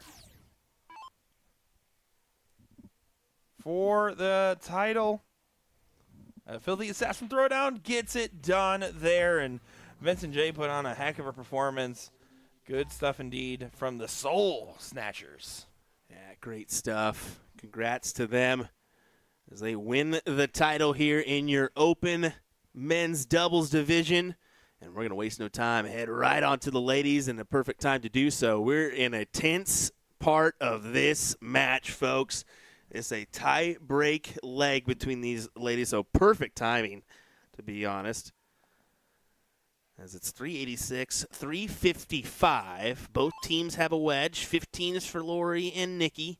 16 is for the opposing team of Laura and her teammate. Yeah, again, this is the play in the third place match against Joe and Daniela. Here we go. Back into Jedlow.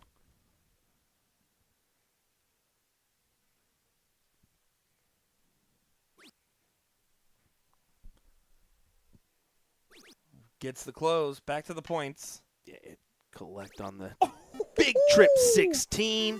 I played her last night, and she is a great shot. She's real deal. She is a phenomenal. All 4 of these ladies are certified real deal, but yeah, definitely impressed with Becky's form as of late. Yes.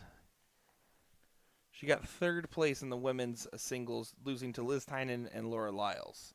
Yeah, at Rockford. Okay. There's a couple good players ahead of her, so. Here we go. 66 points separation here, meaning you can go right at those bulls. If you hit a single 16, it also adds a bull if you need to. Oh, doesn't quite go yet. Lori Simpkins, to try to save the leg here, is going to need all 6 bulls. Takes a moment. She knows it's not over, but she also knows that she needs perfection here. That's still a good 4.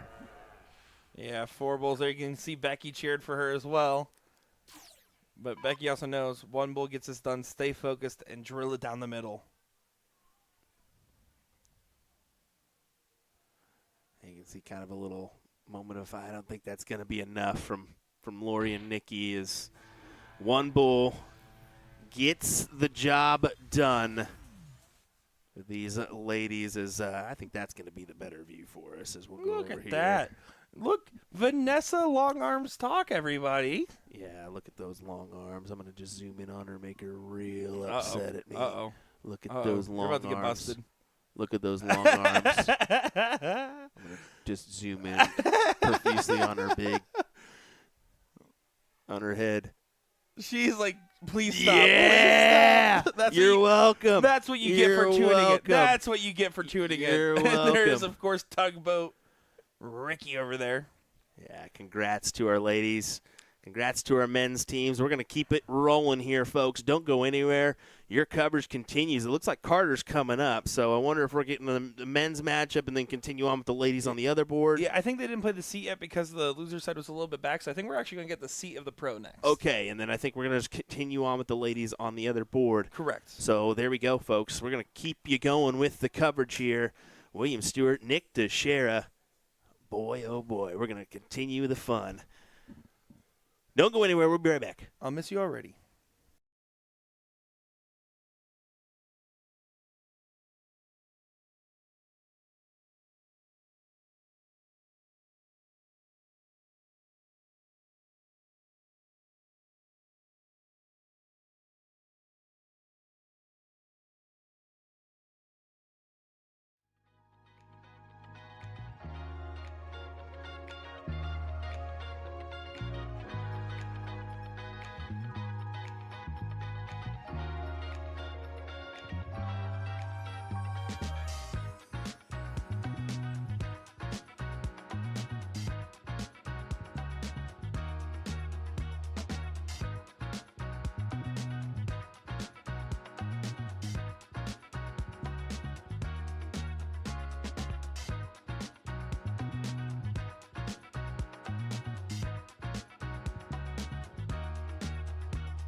Here we go. Time for the King Seat match in our pro doubles bracket here. And this should be an absolute thriller that we're going to be looking at.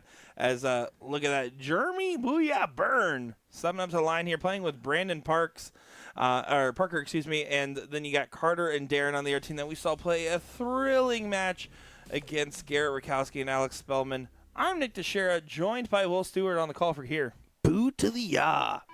Boo to the yeah. I told Jeremy, and you guys saw there the diddle. I said, Jeremy, if you do something cool, give it like a good old like Gerwin Price, but you could do it with like a booyah. Carter starts off with a 180, looking for redemption. And so Jeremy said he was going to give us one, and then won the diddle and gave us one. Come on. That is great. I'm guessing this is 2 out of 3 here, or This is- a king seat. This is going to be a best of 5, race to 3. Okay. Sweet. Thank you, sir. I gotcha. So, Brandon Parker, got a chance to play with him. That was my blind draw partner. We just saw yours in the Open, Yep. winning it there.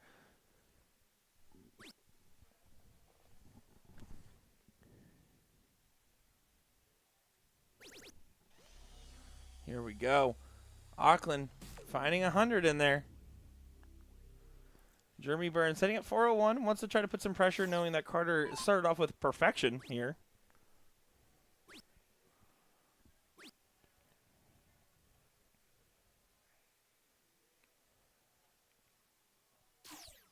Let's see what Carter's able to do. Can he follow it again? No. He's thinking, man, I really want to hit that 9 on stream. I knew it. I knew he was thinking about it. Yeah, it is unfortunate. We really didn't get that one for him. That was his first one, too. It's okay. He exclusively blames Darren. He's like, Darren, you're the whole reason. You weren't there. If we started first, it would have been on stream. I could have been clipped like Robbie Wisman. Yeah. Robbie Wizkid. We'll see him. I think he said he'll be here on Sunday. Good. We should see some more folks in here. I mean, we were honest yesterday. We'll be honest today. A little bit lighter than we anticipated our crowds being here for this one. Really light compared to what I anticipated happening here for this one. So it is unfortunate, but if you're in the area, guys, come on down. Support this thing, whether you're male, female, youth. It doesn't matter. I mean, come on in. Dog, cat, mouse. I will say, Brandon, not 21, so you can come in here and enjoy yourself and play some darts. Why not? Yeah, Brandon, I believe he's 19 years old. He's like, yeah, I haven't played dart tournaments. I kind of stepped away from a while. I was like, oh, when's the last time you played? He's like, oh, Booyah Cup. And I was like, okay, so you took a few months off. Imagine not playing a major tournament for a couple years, man. Like, he is crazy. Should have told me I was off on a spelling. His jersey says Carter with a K for the record. That's why I'm going K. He has Carter with a K on his jersey, chat. Byron Johnson. So that's why I'm wondering. That's why I'm wondering. He's got KU too, so yeah. Come on, we're gonna go with K. He's rocking it today. He's got the symbol on the back of his jersey is KU too. So maybe he's double a big fan of stamped. Kansas University. Shut up. That is not true. He was. His jersey would be non-purple. I can That's guarantee also you true. that. It would be blue and a little Because red. if you go purple with KU, you're gonna get some hate from a lot of people from the K-State crowd. That's probably fair. Well, look at this right now. Mr. KU himself at 81, basically not going to get a shot, but there's no real freeze in play as players 3 and 4 are in the same score region. Jeremy doesn't even leave the 170, unfortunately, meaning 81, even if it doesn't go, is under no pressure at the moment. For a 12-darter.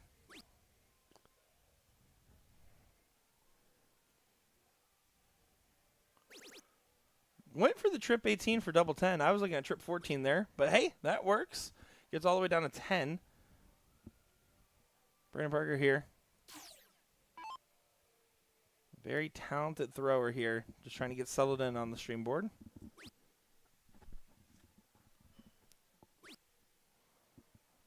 Looking to leave a finish. And does utilize the bull very well there. Yeah. He does say he prefers to play steel and he trusts his counting a lot. Okay.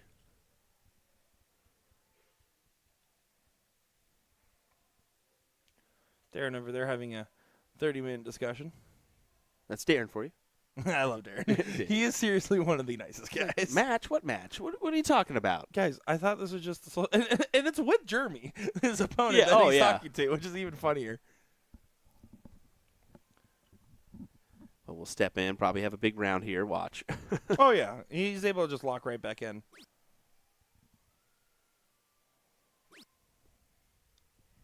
We jinxed it. Womp, womp, womp. But, again, pretty inconsequential. The only thing is now is that they're not going to be able to set up a freeze on the 170, which is why Darren needed to hit big there. So even though 210 doesn't have a shot, now 10 has to go, or else Brandon Parker will get a shot for a big one. Oh, and just barely not freezing the 10, right? I mean, you're right now looking at a combined 240 versus the 204. Oh, it doesn't split, so now it's 1 for double 2. Double 2 has to go. Doesn't go. Oh. And now, even if the 170 doesn't go, you're still going to shoot the 20s anyways. You can set up a freeze. Yeah, you definitely could, as Nick's going to catch himself choking to death here. You all right? Felt like playing Spellman there with how much I was choking. Need some more water?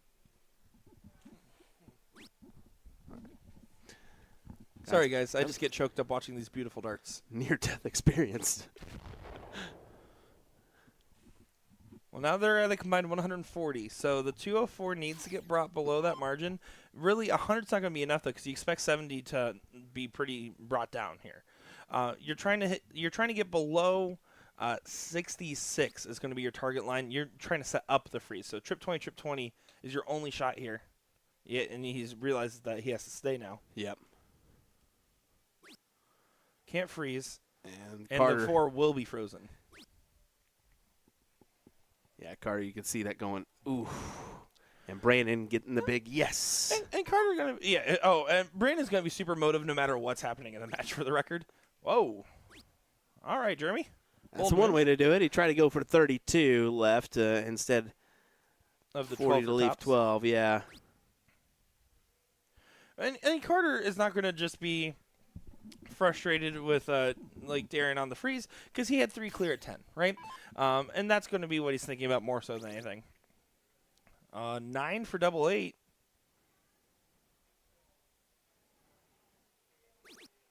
Whoa, that was a nervy dart. Now you're going to hit 9 or 7 to leave 4 or 2. And 164 will get a look from Auckland. Yeah. So 164 has to go. This is a leg saver here in this one. What a time this would be.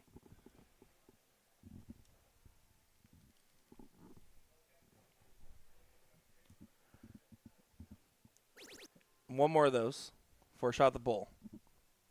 Oh my. To save the leg. Bullseye.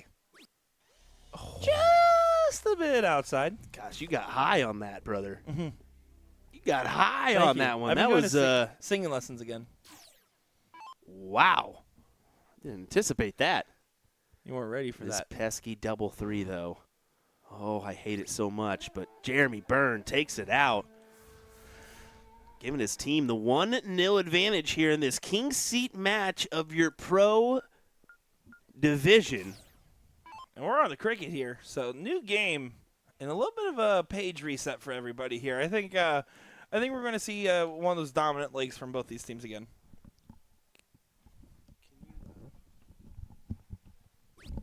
I'll just say, can you look up the I don't know why I took my heads off. Can you look up the ladies? Yeah, see where they're at in there. Did that get called? Really? They haven't been going to the same board numbers on there. I figured. I'm just gonna double check because it looks like they're over there. Hold on. Jeremy Byrne trying to get stuff going. Only a 2 mark on the 19s. And so, I mean, and most of you guys in chat will probably know this. Jeremy Byrne actually can play darts particularly well. He's just one of those guys that has been able to lock into it and practice what he preaches because he sponsors players, but he also can play at a pretty high level himself. On the other side, you look at someone like Brandon Parker, and it is literally a lot of untapped potential there. I had him go first the entirety of the night, except for a handful of times where he said, you know what, go ahead and start us off here. every warm-up game we played, he shot a 4.5 or higher. And I remember we were playing 0-1 when we realized that we were going to be partners. We were practicing our fat ball 0-1, and he threw back-to-back 12-darters on me. So, I mean, the kid can throw. So you're having a dual-threat option here. I'm actually kind of, for that reason, a little bit surprised that Brandon's going second in this lineup. And look at that, Carter not wasting any time in this leg and finding the 7 there. Jeremy now pushed over to the 16s. That dart was an unlucky kick. And the last one was just kind of throwing a little bit of frustration from the second dart there.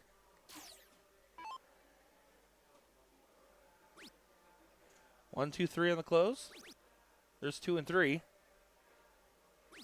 And with the 3 numbers, even though it's only a 30-point difference, the 15 shot's fine. Because even if they bet the 15s and get the point lead, you have 20s, 19s, and 18s. The 3 best pieces of real estate on the board. Parker finds the first 15. You can see not really many notes on his form. So his biggest thing is what he has tendonitis in his right arm there. And so sometimes when he's throwing, his ring finger sometimes gets stuck. He feels like he can't move it because of the numbness. And that's sometimes you'll see him hold on to his darts longer than he anticipates. But his actual form itself in general is just a normal, straightforward shot. Now look at Will Stewart doing a fancy little jog over there. That might be some of the worst jogging we've ever seen on stream. Period. So, yeah, I think that was accidental that they just started over there. So I think they're going to play one leg and maybe move over.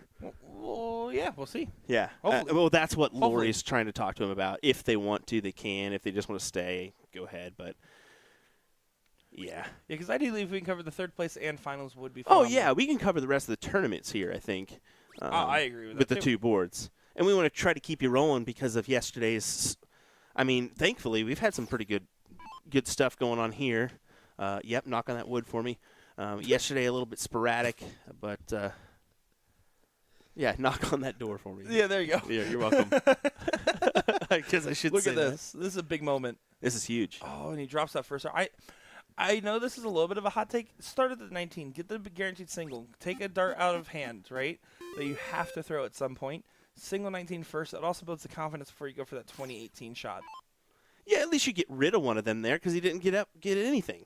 Now the reason that you shoot at the open 20s there instead, the logic is, well, if you hit the single, it bails you out on the second dart to go back to points rather than the third dart Yeah. if you went single 19 to the 20s. In that case, though, I still think you have to have the baller confidence shot, especially 15s versus 3 different numbers. Those 20s were well off from Jeremy Byrne over there. No booyah from him on that one. Unfortunately not. Unfortunately not, but Auckland also struggling a little bit in this leg here as he kicks that line into place.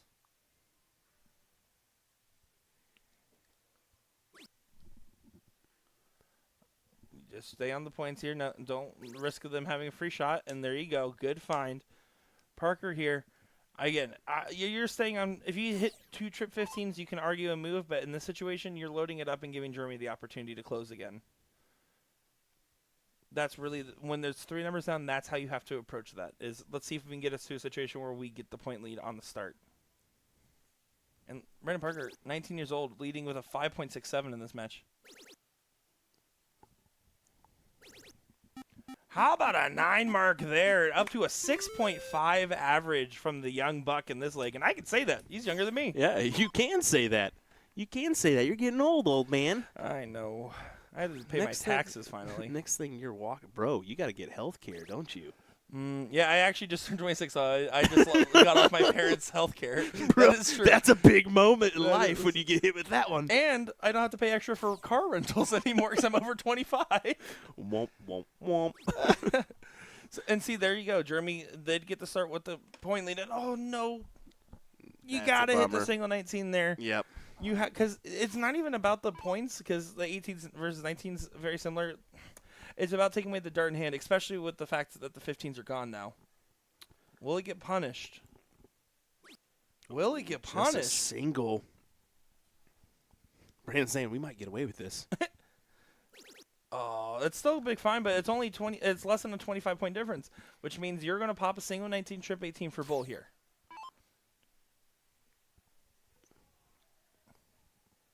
Here we go. You can see Brandon stands all the way to the right side of the Aki. Trying to focus. He knows this 18 is important to find. The ladies are coming over. Does get on the last start there, averaging a 6-0 in this one so far. And Carter now needs to find 3 bulls. If not, Jeremy gets a shot for 4. Carter had to walk off the line there, reset himself in this moment. He knows that this is an important leg to win. You don't want to go 2-0 down, and 4 bulls is more than doable. He needs to find a double now. There's a single. Double bull for Carter. Under wood, under pressure, under... No, he doesn't under-deliver. We almost had that call. Does make it a 1-1 scoreline here in this one. So 1-1 here going on into leg number 3.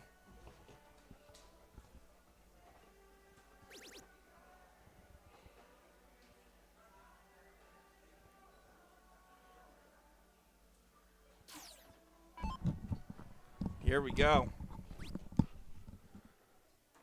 Just kind of checking in with those ladies on score lines and such. So it looks like Joe and her teammate did get that first leg Daniela. over there. Yep. Yeah. And to be frank, they weren't thrilled with moving over here. But it's mid-match. You know, you can't really. It's up. That's a tournament discretion. Yeah. Director discretion. Yeah. Right? I mean. We just call it. Yeah, but it is, you know, they're going to overcome here, and they're going to throw some good darts nonetheless. That is your third-place match on that women's side. So we'll dabble. We do dabble. We'll dabble in between both, and of course have that finals coming your way next. Darren definitely not as hot-handed as he was in that match that we saw him prior, right, against Rakowski and Spellman.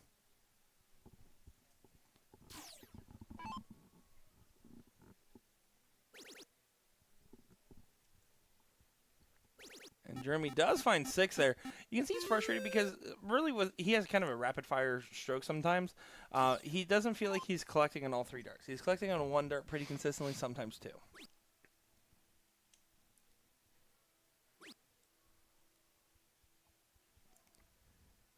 Oh, but Carter, far off from the alleged 9 dart form we saw at this given moment. And Will, while you were out there getting settled, to win that last leg, he missed the bull and hit a single for double.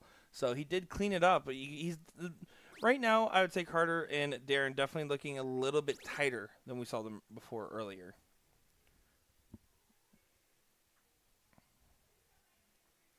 And Parker was only 4 there.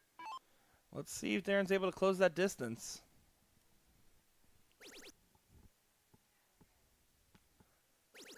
That's a good 6-mark find for a 25-point lead from Auckland.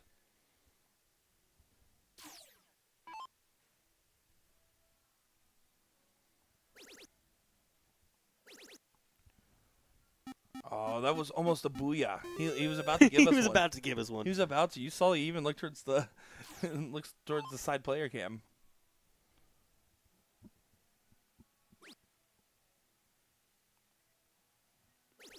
Carter does get a trip in there. Fine 7.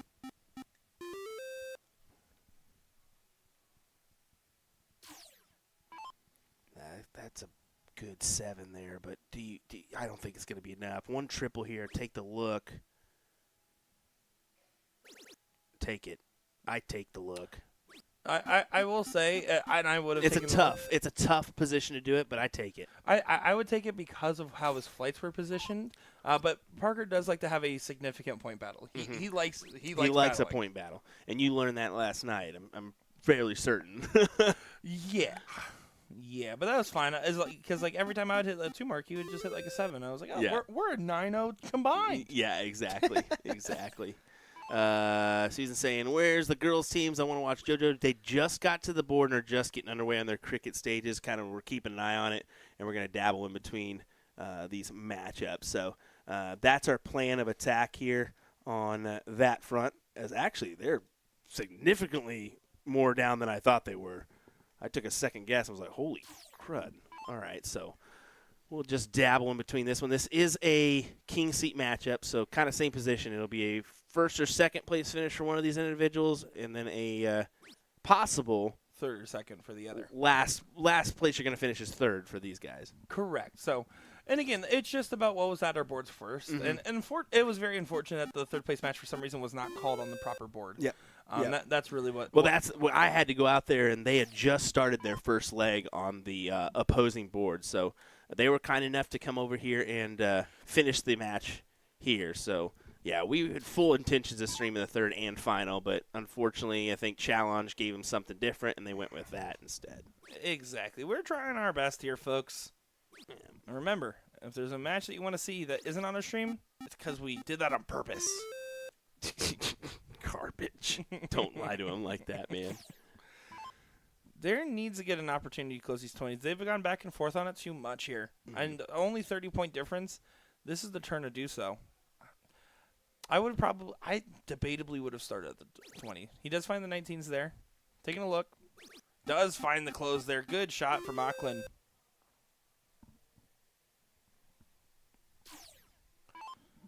And Jeremy Booyah Byrne is trying to get a barnyard burner here. But only a 3.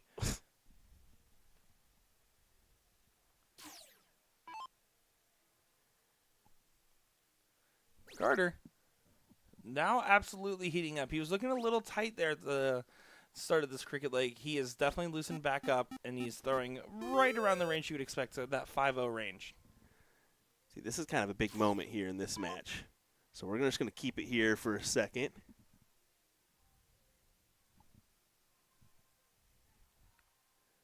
Because Joe and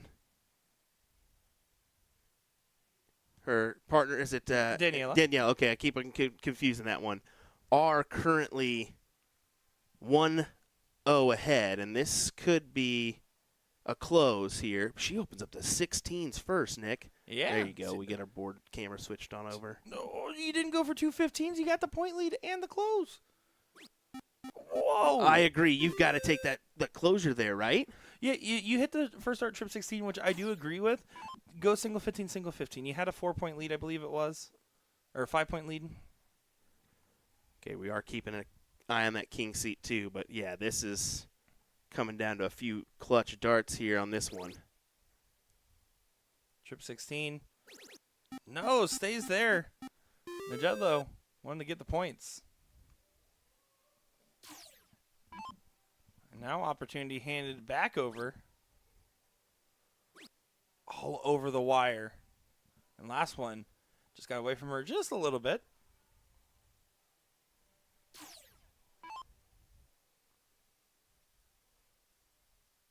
And Yellen running off somewhere back there. Maybe grab a drink.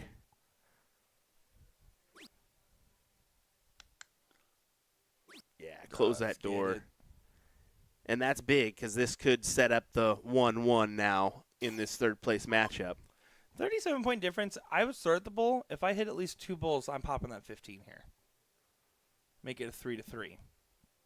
There's an argument to pop the 15s anyways because you still have a game shot. Yeah. Or fall into the 15s when you go for the bowl like that. That's a girl that knows how to miss good.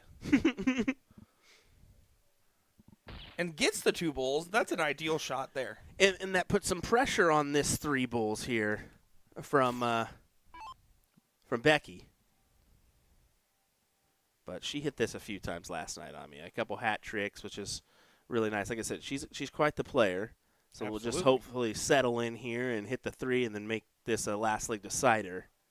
And if I'm not mistaken, I believe Becky and Brandon Parks are playing in mixed doubles together. That's a good team. Oh, what a beautiful shot. There you go. 1-1.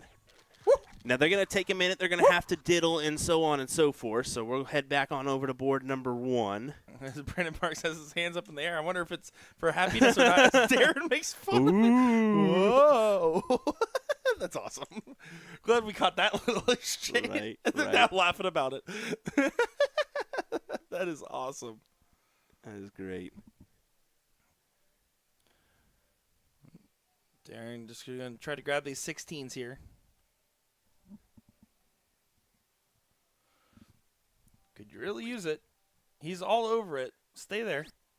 No, he moves to double. And I don't mind treating the double 16 personally, but just where those darts were positioned, how much of a line he seems like he had on the trip, probably could have just rode one of those darts in there, take advantage of the marker.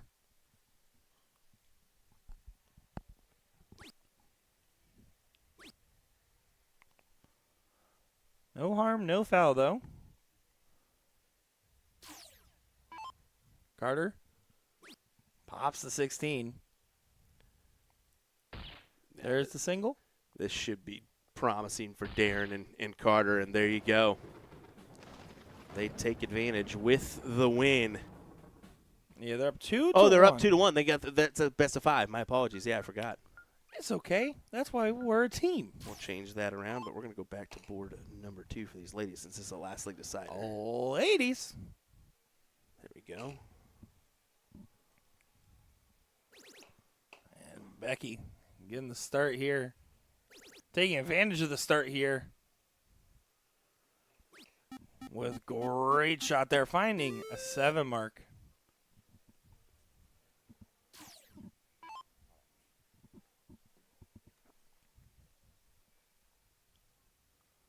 Trying to get that composure. Yeah, she takes just a second to kind of settle in and then get underway with her throw, which is quite all right. Oh, there's nothing wrong with that. Oh yeah, everybody's different. Some are mechanical, some technical, some are rhythm shooters. Where that's what I consider myself. I'm more of a rhythm shooter, where I'm just pick up and go. Is that what it is?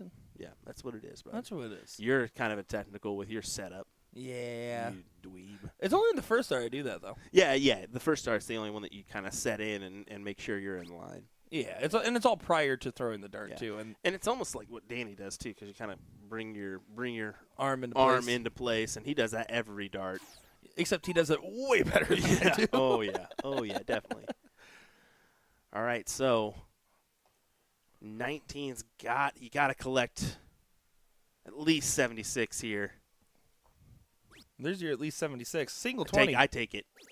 I take my shot at the 20 it's there. Don't get me wrong, beautiful 7 mark. Yes. You have to pop that 20. I think that if you do the 20, then you're fine. Yeah. Ever saying, too bad you can't do the split screen. Well, the issue with that is we have got one board camera, so you really can't. Here's the other thing, too. Even if we didn't have one board camera. Hold on. I'm just going to watch Becky hit a 9 mark here real quick. Yeah. Becky. Thank you, Becky. So here's the thing. Becky with the what? Becky with the who? You're welcome. Young gravy. I will. Okay, so go ahead. No. That was really good. The split screen is difficult for mobile devices, too. Well, exactly. So the problem is that when you split the screen like that, you think it sounds great on paper until you try to watch it, and really what it does is does a disservice to both matches rather than getting full coverage of one, which is, again, why we try to do one full match and then half of another, and we try to do that balance. It's hard when the positional matches are like this, and honestly, it's a little bit on us because we should probably communicate with the tournament staff, hey, just hold these positions and check in. And somebody brought in like, hey, board 1, board 2. Well, also, we've been dealing with significant internet issues, so that's not going to work here this weekend. Yeah, for 2 streams. But I mean, we try our best to cover as much as we can. And like we said, at the beginning of the weekend, we're going to see a lot of ladies on here because we know what FA Darts is about, and we support that. We know that at some events – we don't get as much ladies as we'd like on the stream, and that's unfortunate. So that's true. This weekend, I think we'll fully get a 50-50 margin on the front of ladies to male ratio, and I'm really excited for that. Yeah, no, absolutely. Especially with the talent we have in the room. I mean, some of the talent that I've never even seen before, like Becky. I mean, I've never seen her. I only met her about a month ago, right, at Rockford. Or not even a month ago. Yeah. And she played a great match against Laura Lyles, which might be making an appearance out here. Her league partner to be, Queen Seat. I keep saying finals in the Queen Seat. Imagine playing in a big tournament and you're playing your league partner in the Queen Seat. That's awesome. Awesome stuff.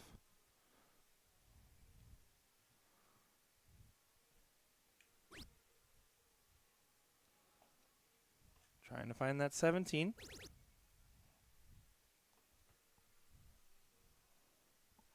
Oh, last one got away just a little bit there. So this is a good moment here for Laura. It's a big moment here because if you can close the door on the 17s, maybe grab hold of another number or just – I think you go for another number rather than point here. It depends on how many darts you take here. Yep.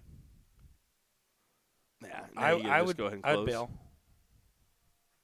I'd bail on that last dart. And the only reason I say that Just to keep it above 100? A single is above 100. Yeah. It takes away the shot at the 20. Or they can shoot it, but they'd be down. Just a reminder, last leg decider here. Checking in on that other matchup. It looks like Carter's going to have the look here to win the match. He's got 45 remaining. Is he on a 9? No. I don't care. No, no, but he should be able to take this out. 45, I'll kind of keep you updated. 5 for double top. Collected, and there you go. King seat belongs to Carter Underwood and Darren Auckland on that pro side. Well, does find a trip 15 there, so just continuing to push the question of, man, can they keep up this form going into this final? As that's starting to be what it looks like, and they're not out of it yet. But I mean, right now you have to basically bet the 16s and pray for some assistance from the other team.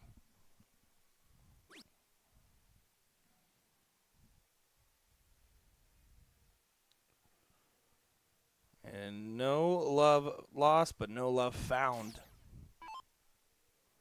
3 16s here is the shot. 1, 2, 3.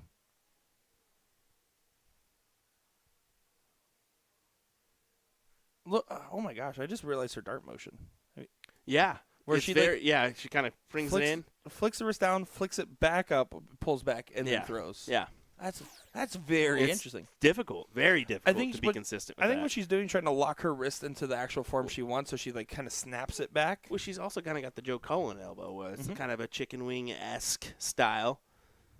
But we see how Joe Cullen really uses that and plays well with it. I mean, absolutely. every throw is unique in its own form, and you know it's quite crazy to look and be like, how does they get that to work and be so consistent? It's just when you've done that same motion for time after time after time.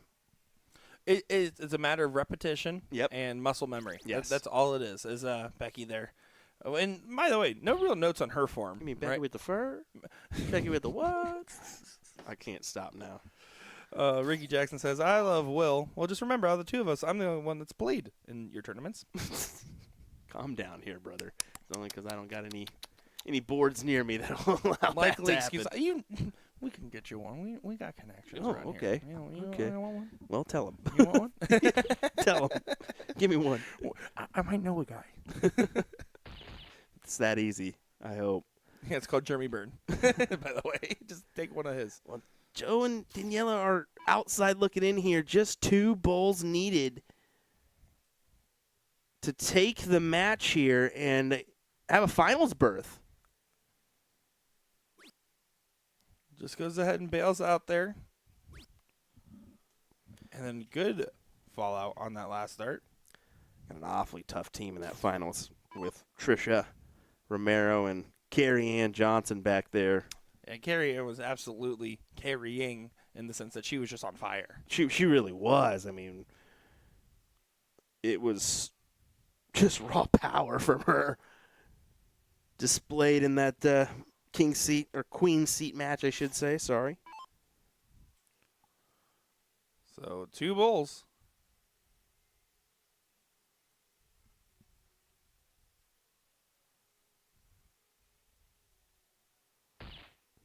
One more bowl for Najedlo. Doesn't go.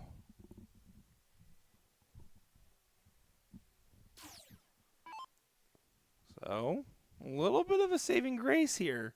You find 3 bowls on this visit, start asking the question. Laura's feeling the pressure a little bit. That's going to be your route to success. Good fallout. Really need to drill a double bowl here, though, and that's going to be hard to do with that dart hanging over top, Will.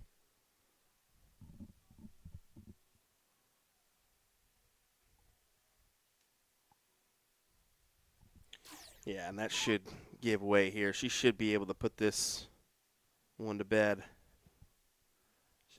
Trying to tuck it in. Say night-night. Read a little bedtime story. There once was a little boy. His name was Will Stewart. One day he said, I could stream darts too. Oh, my. Still not out of this. No game shot here, but again, just 2-3 bowls. If you can nail a double. No. Doesn't go.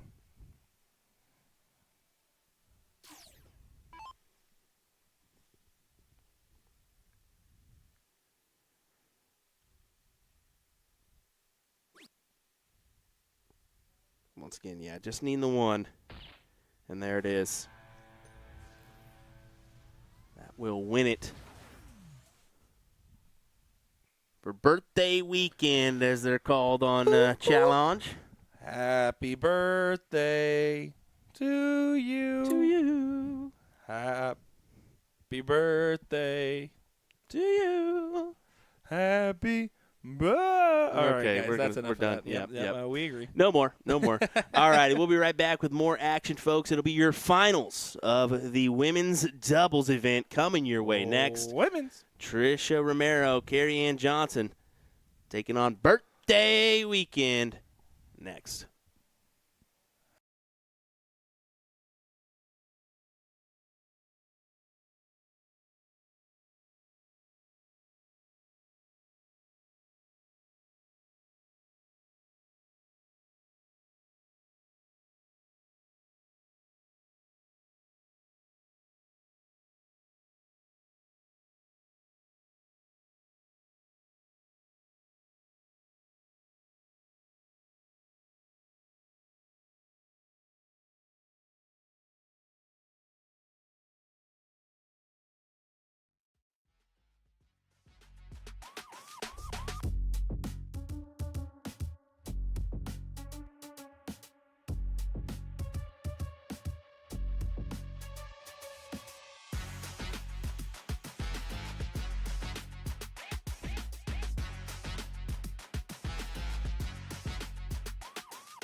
All righty, folks.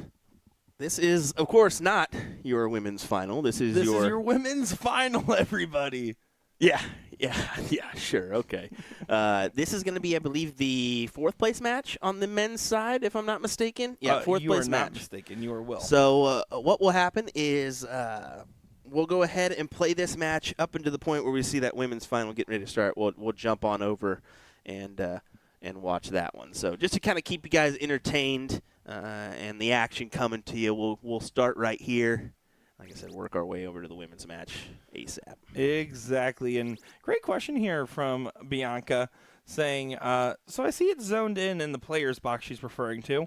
Does that mean you can't stand outside the zone while throwing? Yeah, so I don't know how strictly they're enforcing it here, but if you go to, like, for instance, like a TOC tournament or NDA tournament, they make a box. And so as the player, you can't step outside that box.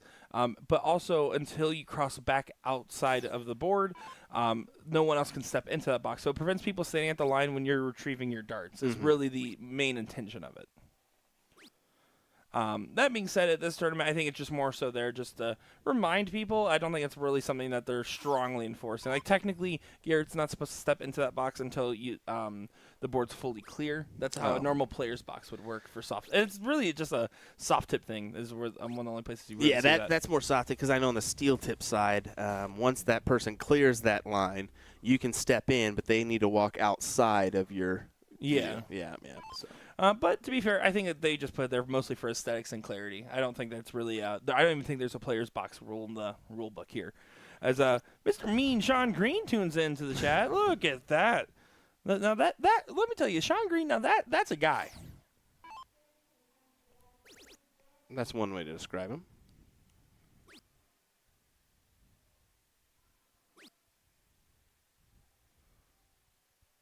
Does find a 97 there. Not really going to feel like enough, but they're still out in front, so no real questions. Jalen Romero at the line here. Overall, I've been having a pretty steady weekend from him. Yeah, I would say so.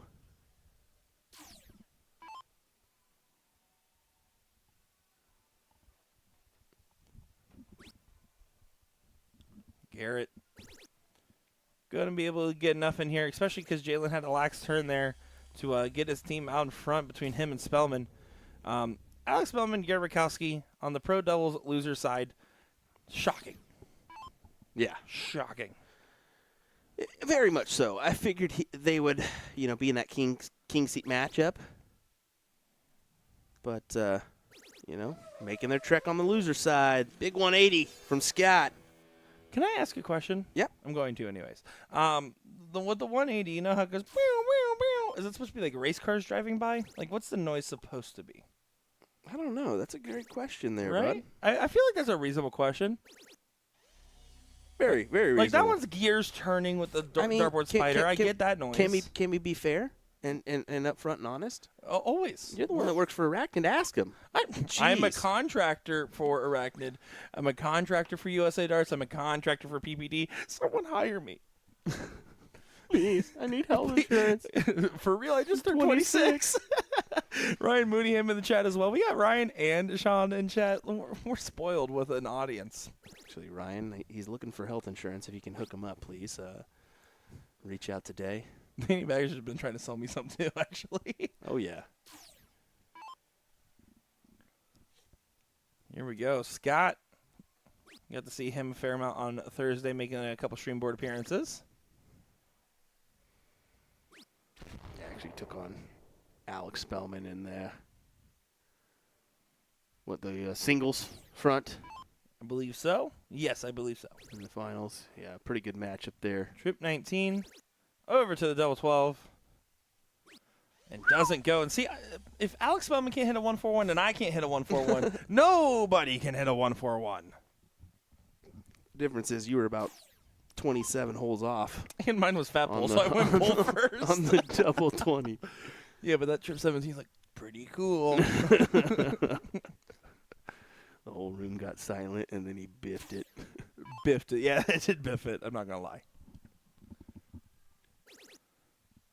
Rakowski. Trying to set up a freeze. It is frozen. believe it was actually already frozen before he started throwing there. Now that I look at the numbers. 83. Trip 17 will not be required here. You can still shoot it, but you're frozen, so it's just about bringing it down. And doesn't bring it down enough. It shouldn't matter one way or another. Alex Spellman, double 6. 13 darter. Yeah, gonna hit. That'll work. Gonna collect. 13 darter will do. And that's your target line. 12 to 15 darts. 12 to 15 darts. 12 to 15 darts.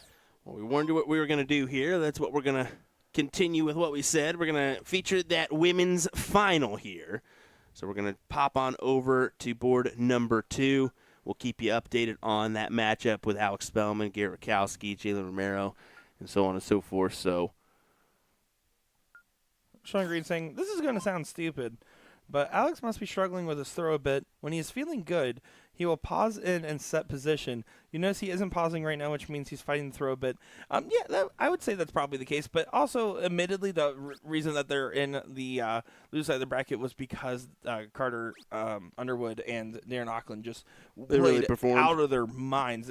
All 4 players were throwing a 7 after 10 rounds in the cricket game. And so that's also part of the reason. But, yeah, I would say so. But for Alex, and he'll tell you, it's about making sure he keeps that focus and soft tip because sometimes it's easy to relax a little bit too and not do all the steps you normally do. I actually like this throw when he doesn't pause myself, but whatever. Well, it's always like the 1, 2, 3s of your actual throw position. So it's set your arm in that 90 degree, and then you pull back to your stopping point right by your eye line, and then you follow through. It's the 1, 2, 3 of the motion. Mm-hmm. But the more comfortable you get with your throw, you usually try to eliminate stops, and you can do it in a singular action.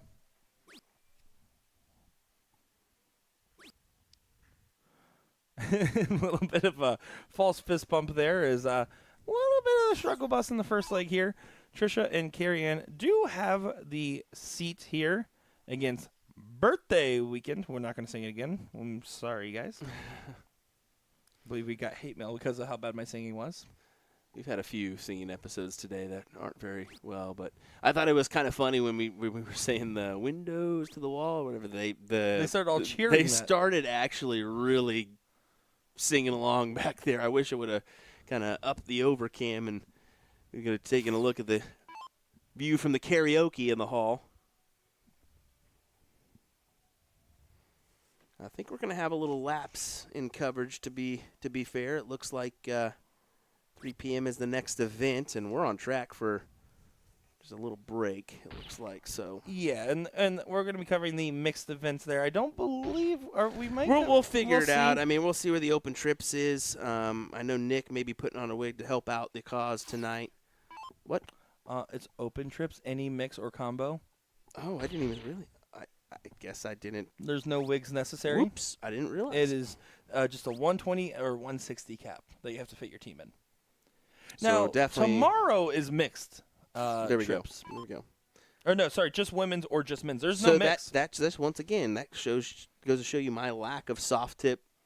Even though I do soft tip tournaments and stream them, I don't play them. Guys, favorite thing that Will said this entire weekend was when he was playing some split bowl freeze 0-1, and he turns around and says, "Guys, I don't play soft tip. I don't know what to look for." And I say, "Yeah, you only know enough to commentate it professionally." Yeah, exactly. Exactly, which is funny. Oh, that's awesome. Which is funny. But yeah, it is open trips at 7 p.m. It's open. Guys, if you're in the area, come on over. Yeah. We need a third. Another funny thing I did last night was What'd you do? 47 left to go. This is just single out. And he goes, "Yep." I said, "Okay." 15, 16, 16. All right. And to be fair, you shoot that 16 on the inside wire for the double. Oh, I was like, this is terrible. I hate this. Terrible. Just terrible. All righty. So some tough darts being thrown in the early stages of this one. But Becky could take the front run here with another bull. Ooh. Vanessa's saying that we could be a trio in the open trips. I need a trio. Ooh. I don't think we'd fit the 160 cap. Let's see. I'm a 73. Assuming we're about similar ratings. So, Vanessa, you're not a 20. That won't work. yeah. I'm going to say that ain't going to work. We're both about 70s. But would play with you. You're better than Will Stewart. Somebody did ask me out there if I wanted to be the pro, and I'm like, I'm not a pro, though. And I realized, wait, in this room, I'm definitely the pro. Damn. Yeah, and a 65 It's the pro 65 up. Yeah, it's Mm-hmm. and that's the differential between Arachnid, Bullshooter. Some people use that list. I know different tournaments use different ways of making a person a pro or assuming they're a pro. Well, and I'll say it. I- I think 75 would probably be a more fair line, maybe I like maybe 70 a little bit higher. myself, but 65 is not bad. It's just a standard point so that you could be like, that steel tip person that never plays comes in. He pretty much knows if I'm averaging a 65 average in steel tip, okay, I'm going to be a pro here. Yeah, exactly. I mean, if you're a 4.0 in cricket and a 30, that means you're a 70. Yep. Right. Yep. And so that would be probably a more apt line. I truly think that if you're considering on a more grand scale, a pro should be considered around a 4.5 and a 35 and up is usually what I would say. On the male side of the game. On the women's side of the game, I think that line's right around the 4.0 and a 30. Because there's so many women nowadays that can throw above that 4 line. It is redonkulous. Redonkulous. The future is bright, or just somewhat scary if you're a dart player. No, it's bright. You have to be optimistic with it, right? Like, you can't just look at it and be like, man, things are getting tough. I don't know, blah, blah, blah. You just got to play the darts, and when the game gets better, it's motivation for you to try to improve yourself as well. And do meaningful practice, folks. I've been on a rant about this lately. Practicing is not just throwing darts. It is doing stuff that is actually building on your game and challenging yourself each time, mentally and physically. So I'll go ahead and say it. Carrie's searching for the right tune right now because her and Trisha are unfortunately not having the best of goes here in this leg so far. This first leg is just struggles. The little across break, board. the little break there can throw you off. Yeah, absolutely. And Trisha was talking about how cold it is. It's like 68 with a slight breeze. It is so nice outside Yeah. right now. Yeah, she was saying how chilly it was outside. I'm like, girl, you're from Minnesota. What are you talking Yeah, about? don't you know? Okay, that's a. Come on. One more of those bulls. Does just fine for Carrie Ann.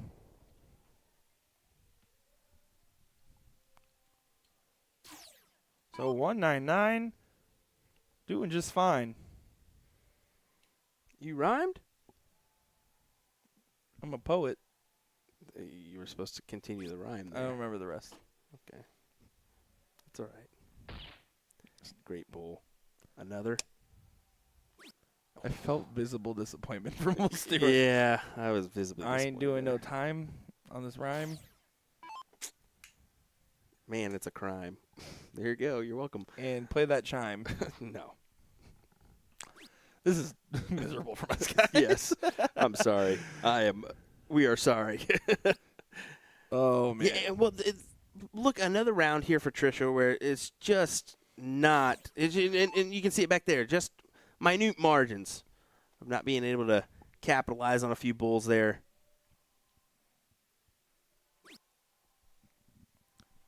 And look, switching to the 19s there, it looks like on the first start, and then back to the bulls. That's a fallout that does leave a finish, though. It is open out, so 168, good to go. 252, needs to try to leave a finish. She knows this here. Just drill 2 bulls. That's all you're thinking. 2 big ones. 2 bulls around gets the money. 1 bull. Stack on the dart. Still stack on the dart. That's fine. Leaves a 180. That's a finish. But now the question is Trisha knows if she does get an opportunity, assuming the 116 doesn't go, she has to get low for the 180 to even have a chance to get shot at.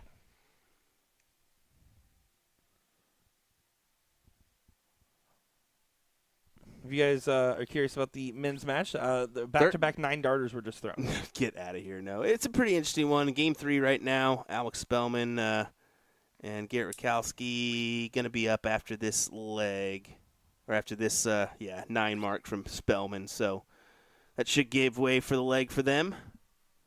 But like we said, this is the final of the women's matchup. We're going to keep it right here for this one. We're not going to be dabbling in between both for this matchup.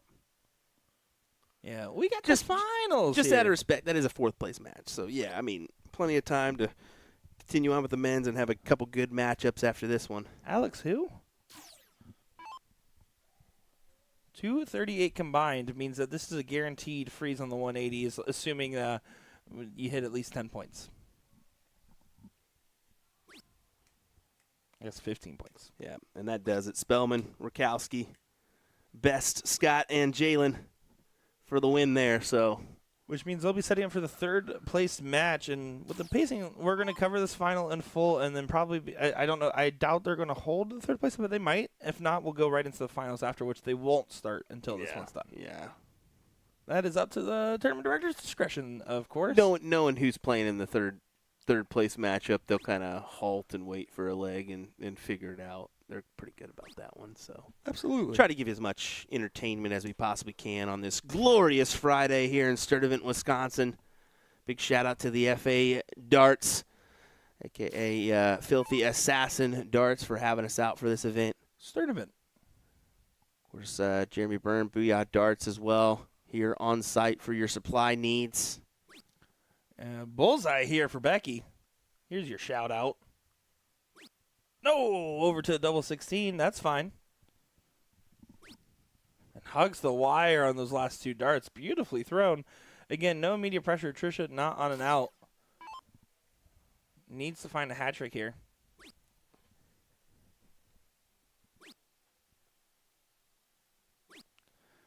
Doesn't get it done. 47 points, not going to be enough, as this is still frozen on the 107. So 115 doesn't even have to go, but of course you want to keep that pressure up on the freeze here. So you're going to think, let's just try to drill it, get it done, and if not, hit some bulls along the way. Stay on the bull here. Just get down to 12. That's fine. A little bit of trouble. Does find the bull. That's a huge last start.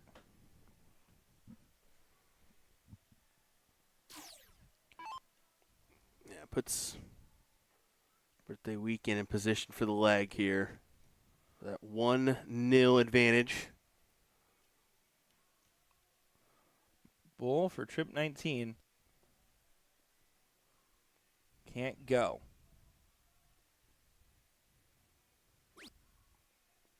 Bull trip 16 is probably the shot here. Yeah, pull her as far as you can down.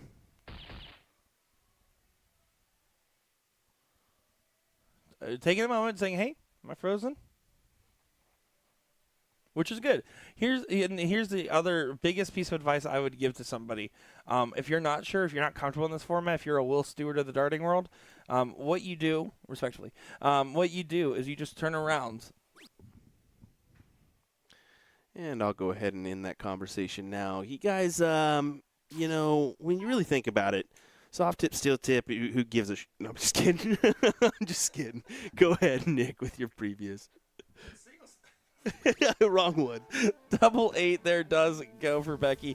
No, what I'm saying is you're at the line. Step off and turn around. Yes. Ask your partner. Yeah. Because I know as a partner, I will never shout in your backswing while you're facing the board what to do unless you turn around and specifically ask me. Yeah. Yeah. Communication's key. Yeah. And that's what I should have definitely done last night. It's just I walked up not even realizing. But to be fair, I also going for this 6-dart leg here. Here we go. They're too juicy to not go for. Yeah, to be fair, I would have done the same thing, honestly. If anything, what I would have done is the slightly different shot order of going the bull for the 17, then back to the bull, maybe. Mm-hmm. Yeah. But even then, it's a 6-star. You have to go for it. It would have been so cool. Right. Instead, he got 30th place. Dragged Hopper down. Rude. He's an open doubles winner. Just a 2-mark opener for Becky.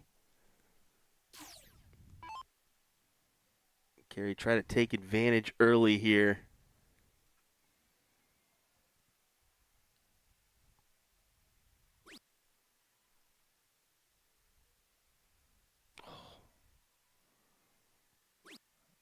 Frustration's just a 2-mark back. Wanted to punish. Doesn't get it there. Let's see. Laura and Becky feeling fired up at the moment. They did a heck of a high five back there.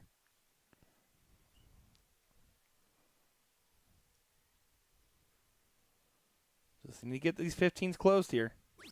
Does do so. At least 1 point on it now. And how about a trip? Good shot there. So Romero, if she trips the 19 in the first 2 darts, you still pop the 20 more than likely.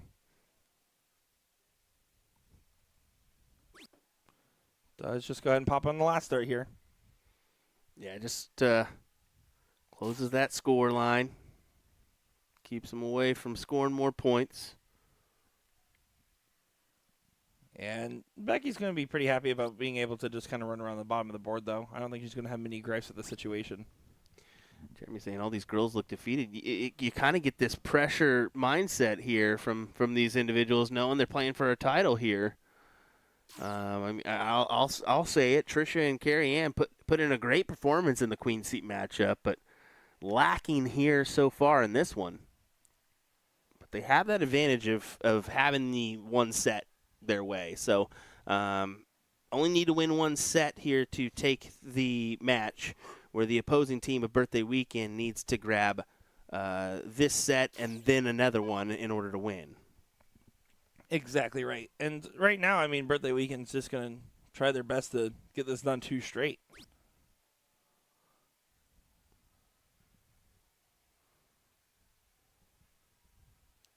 Oh, and doesn't go there. So no harm, no foul. See, we're not missing out anything like I assumed. They would kind of wait a moment for us to kind of get further on in this matchup before they started. Looks like they're doing just that, so. Just 2 18s. That's a close for Romero, but no points. So you expect Becky to be able to just go right at these 18s here.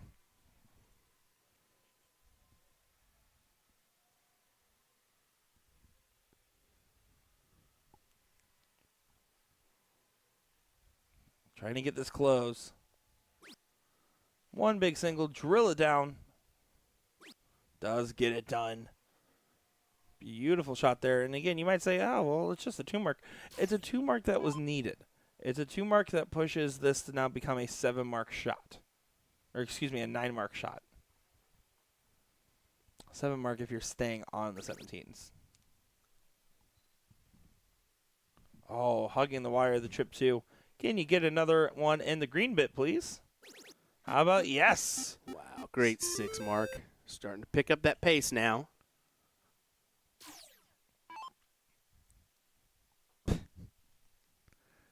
Guys, can someone moderate our chat? We got Sugar Shane Johnson in here. Get him out of here. You know, Mike Maloney paid me $10 to just go ahead and make fun of Sugar every time I'm on the mic. Great deal. Now Tyler Little's in chat, and then Mike Maloney, you get one in here, you get all.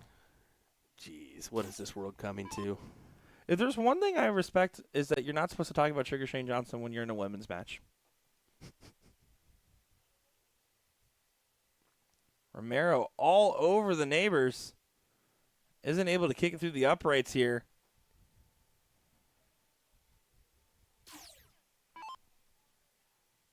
Two 17s. I think you go right at it here. You have the game advantage. You can take a riskier shot. You have the extra mark on the 15s, and you have the high ground. I would take the swing.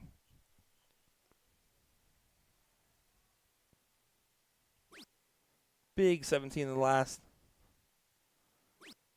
Does collect again with a 2 mark close, but a little bit of ground loss as Carrie Ann did find the 6 mark on the 17s in her previous visit. Can she find a 4 mark or more on one of the corner pockets here? Gotta find something here. They don't want this going to another set. Good shot. Yeah, and I like that she took the swing on that last start there. You're only talking a 12-point difference. 16s versus 19s. They have a bonus mark on the 15s. I still think that's a good shot. I love the swing.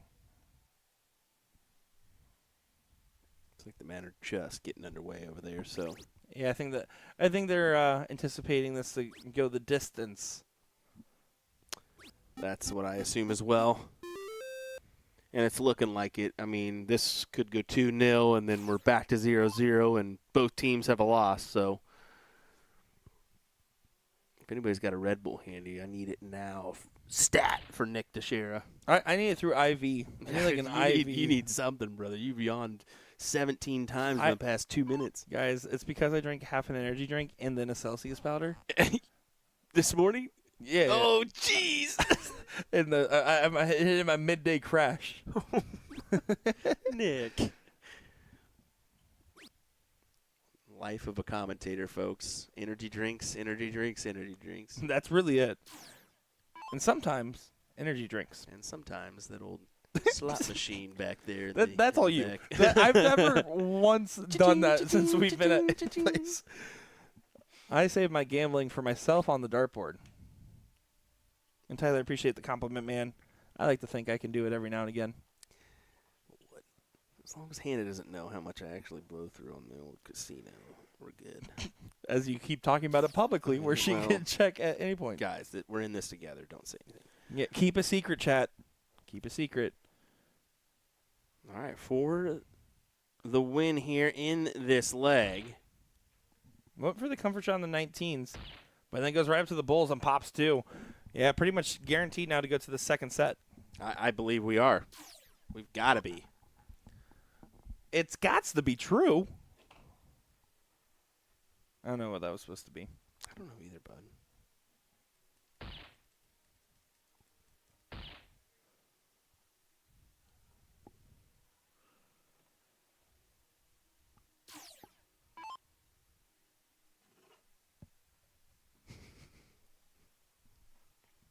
Becky, for the bowl for the first dip of ice cream here. Are we in for 2 scoops or just 1 today? We're going to find out, folks, as we go back to 0-0 on our score line. We'll see if they take a minute or not, as we'll actually let that go. We'll go back to board number 1 here for just a moment. While they get reset up, as Allison Ann offers. I'll bring you guys monsters tonight. That way you can have them for tomorrow, too. What flavors you want? I appreciate that. But we actually do have a lot of energy drink Celsiuses and stuff like that. I just try not to drink too much because you can't be my size and also have that much caffeine and want your heart to work forever. Same here, bud. Same here. That's fair. You're schmedium. I'm schmarge. Marge from Simpsons? Wow. Homie. Stop. All right, guys. Eat my shorts. This is bad. Eat my shorts. This is bad. This is bad from us. Sorry, everyone. Someone clip that, please.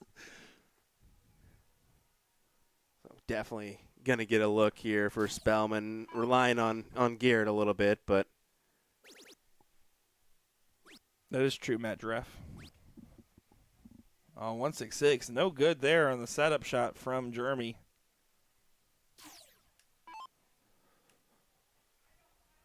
You know, it's kind of complicated if you're Jeremy, right? Because on one hand, you want to win because you're playing. On the other hand, you sponsor Garrett. We're going to do this. We're going to head back on over as they are getting underway once again here on the women's front in our finals. Finals. First dip has concluded. This is a chalk match, so it's best of 3 here. Looks like Romero did start off with a low ton.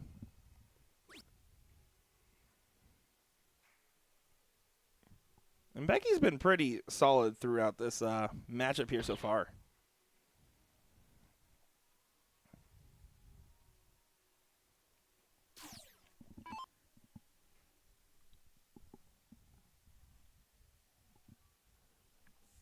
Once again, still time to come down for your mixed doubles, folks. Get in here now. Do it. Do it now. Just run out of work and say I got better things to do. If you guys want, we'll call in fake emergencies to any of your places of work for $5. Yeah, we can do that. Mm-hmm. We can We have cell successfully phones. do that. Now, what type of emergency it is depends on what type of job you have. You're working at McDonald's? You don't got that big of an emergency. you probably just leave. Don't say that. Listen. I worked at Steak and Shake. You know what it took for me to call it to work? Hey, sorry, my cat's like feeling a little sick today. I got to go take care of him. Your cat. Fred. I didn't have Fred at that point, but my proverbial cat. The fake cat that I imagined to get out of work. My dog left the oven on, guys. I have to get out of here. There you go, Tricia. Fine two. Back in the groove. The ice cream machine is broken, guys, so I got to go. Yeah, Trisha's definitely picked it up. That first match, she just didn't look fully settled and definitely seems a lot more relaxed, at least after 6 starts here.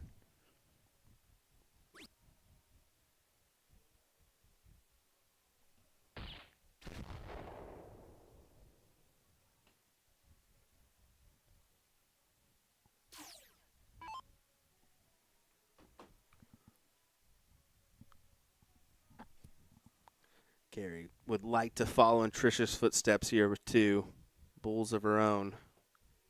There's 1. One more. There's 2. There you go. Back in form here. Sometimes it just takes that first set for your queen seat holders to kind of king or queen seat holders to kind of get back in the groove if they've been waiting a minute. No, absolutely. It's just one of those things where you need to get locked back in. You're also very aware that you're in the finals versus a seat match, which isn't as much pressure. Jordan making a good statement. Can you guys talk to my wife about letting me go? We can do that. That's going to be an extra $5 fee. So Yeah, $10 for wives. Wives are harder than bosses. Yep. We can do our best to convince them. No guarantees. We got a 5-minute maximum on each phone call for the $10. So yeah, I'll handle talking to the wives. I get along well. Listen, we can't guarantee what you're going to have to do on the back end because we could make some promises for you that you're going to have to, unfortunately. Oh yeah, we don't have to deal with the fallout of our actions. Yeah. So we could guarantee a few romantic date nights down the road that maybe you don't want to participate in, but you're going to. Yeah. Yep. You have to make them brisket. Doesn't get the hat trick there. As you can see, Carrie Ann was calling for her opponent to hit the hat trick.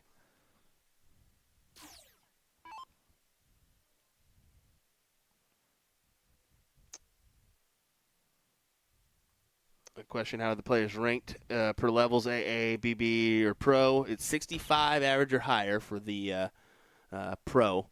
So once you hit that side, you're going to be considered a Pro on that front. So there you go, sir.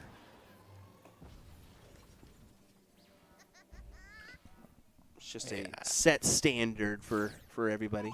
Carrie Ann finding a huge hat trick to get herself to be the first one out of finish here. And significant pressure on Laura to make sure no freezes it potentially in play for if/when Becky gets to an out.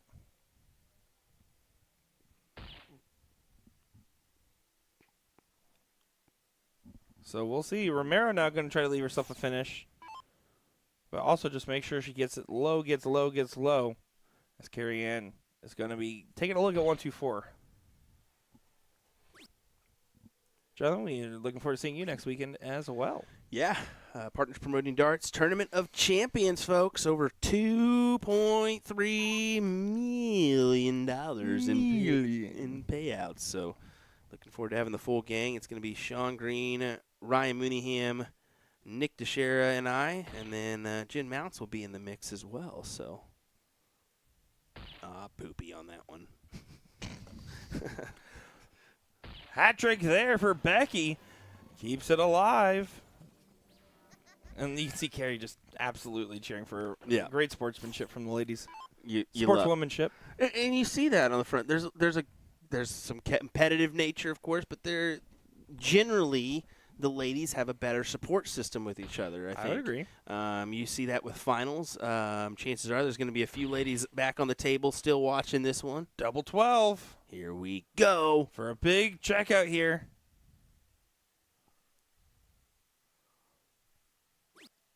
Oh, gets away a little bit. Now, here's where it gets interesting.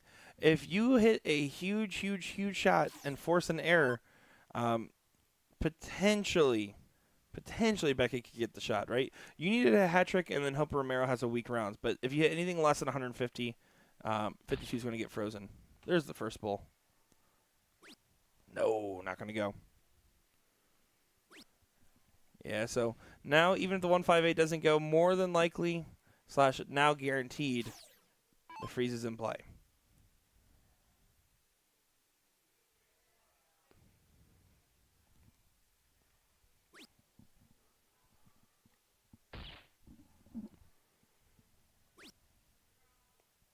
Really would have liked another bull there, of course. Yeah, but no harm, no foul with the 178 on the other scoreline, right? So now 52 can't go. You expect probably like a bull to leave 2 here, 48 to leave 4. Bull to leave 2 it is. 15. Big ol' single here for Carrie Ann to get their team onto match point here. Looking promising for Garrett and Alex on that other board. Just to give you a little update.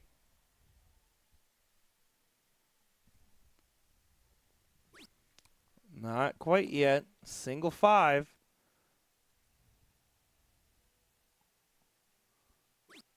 And does bust. So, again, big moment here. 178 needs to get brought down. 150 might not even be enough now, though. That's the problem, is you're kind of going to feel pressure to throw like a 171, a 177. But I think a 170. I think you start the bull here. Maybe even a 160. You just want to get this brought down. Yeah, she went for a 171.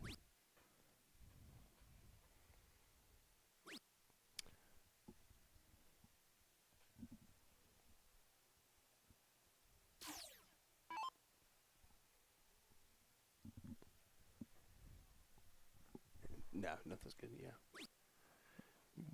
Bull for 12? 12 for bull. That's smarter.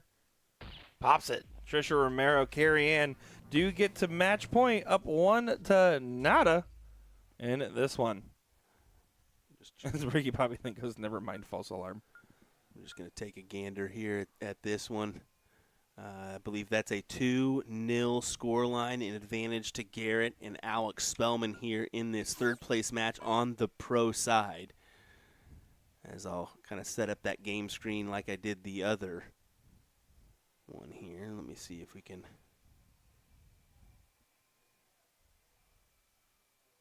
make that happen or not. But we will head back on over to our finals on the women's front. Yeah, gets the 20 off rip. Becky's been playing pretty great cricket. Kind of expect that to continue here. Yeah, great round from Alex, as you can see there, 200 to 114. So looking promising for a win there from Alex and Garrett. Galaxy. Yeah, it's tried to sponsored mix by it. Tried to Galaxy mix there. Garrett and Alex. That's great. That's actually a pretty good team name, though. That's pretty good. Yeah, Galaxy. Yeah. Galaxy? No. Lost it. Yeah, that doesn't work, bud. I know. Laura. Just 2 single 20s.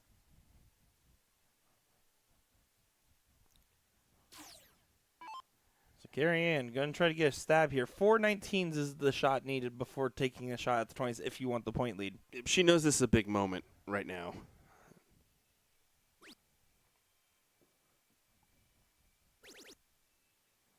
There's the 4. And does do the switch. Oh, my goodness. Finds the 7. Wow, wow, wee, wow. Do need to make that a 1-0 score line. And you can see Becky now. Going to try to grab her own number for her team once again. Needs to find the 17 or they're going to be in some trouble. And only 2 singles. Now, here's the thing. I want to make sure those 2 singles aren't worth anything. So I'm going to attack here. 3 big 17s. If you get that close with the 17s and 19s and point lead, you're putting yourself in pole position.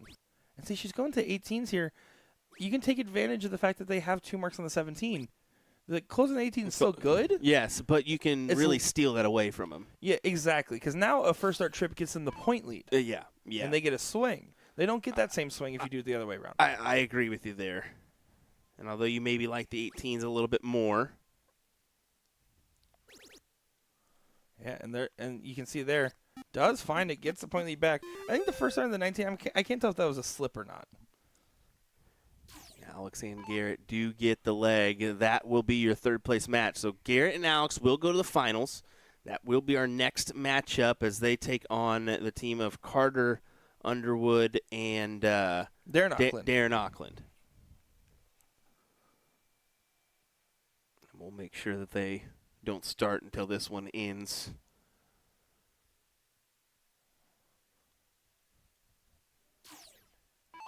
Just because we do have a little bit of time before the next event, so why not? Becky has an opportunity here. Single 17 gets the point lead. That'll work. Over to the 19s. Take advantage of the 1 mark you have on it. Oh, not going to go. And going to feel frustrated just collecting 3 there after a first start trip. You can see Spellman saying to Carter, "You slow down. We're waiting for these ladies."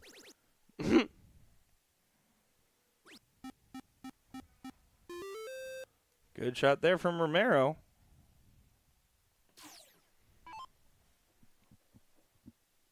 Puts pressure on Laura now to perform. Needs a first start trip rather than a first start single to get the shot to close.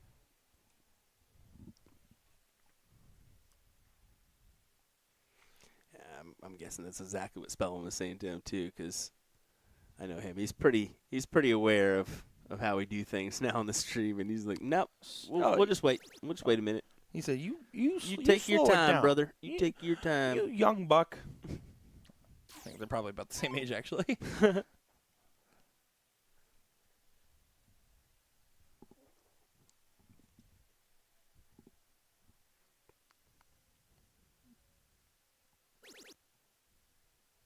To the 17s. She's thinking. She's going. She almost gets it there.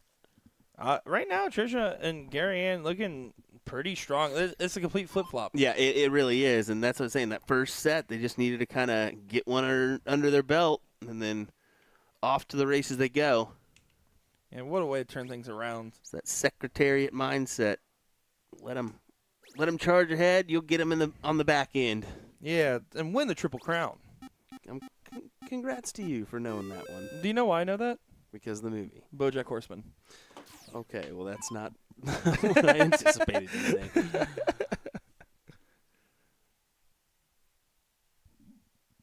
This is tricky, right? Because, you want to pop the 17 there even though you're down in points, but they already got the insurance policy on the other number. So this does enable an opportunity here. Two 19s and a trip 18, and you still have a house with the point lead. You start with the two 19s here. And now you bail out. You just go ahead and get away back to the 15s. Yep. Might not be happy with the position and execution on those darts, but that's a great recovery on the last. Savior on the last dart, to be fair.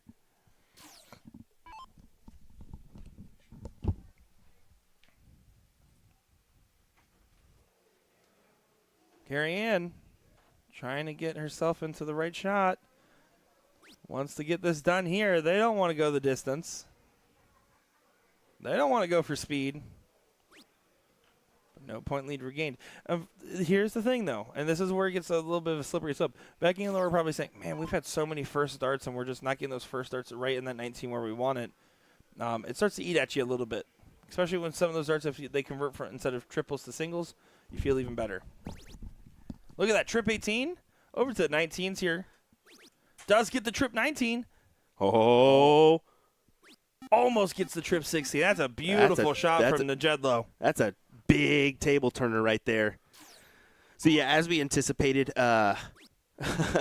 Spellman said exactly that. Yep, I know they're in the last set of the double dip, so we figured we'd just start right after these guys. I said, is that how he talks? Well, not really. But is that how he sounds? But Spellman was like, yep, that's what we're going to do. Like, appreciate it, man.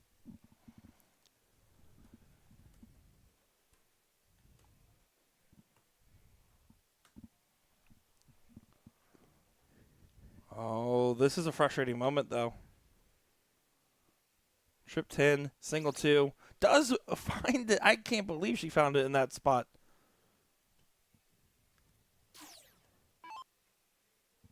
$39-point difference here. Needs 3/16 to get the point lead.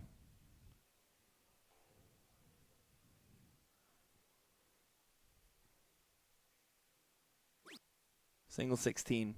Needs to find a trip. Does find the trip. Shot at the 15s. No, doesn't swing it. Doesn't swing it. 41-point difference. And that single 16 doesn't add anything. I don't know about that one. We'll see. We'll see. Becky's just been so lethal. But in this moment, not collecting.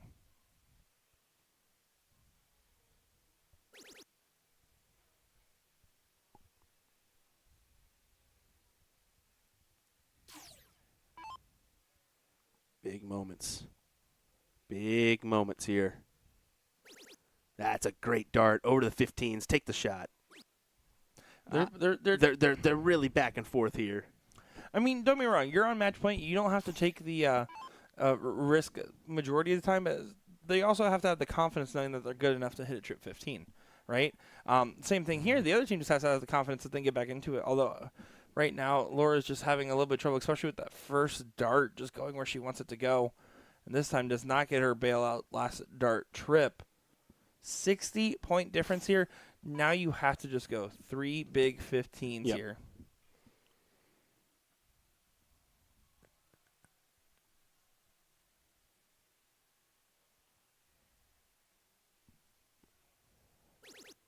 Grabs the trip 16. Oh. Now she's swinging.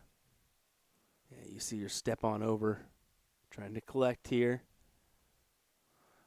Doesn't go. But there's a little distance now. shot. There's over 100 points.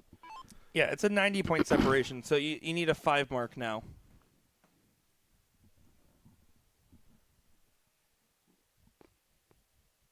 Six mark now. That was bad math. Oh, Becky. She's been so ruthless in this leg. And just struggling towards the end of it. In heartbreaking fashion. Romero to the 15s we go.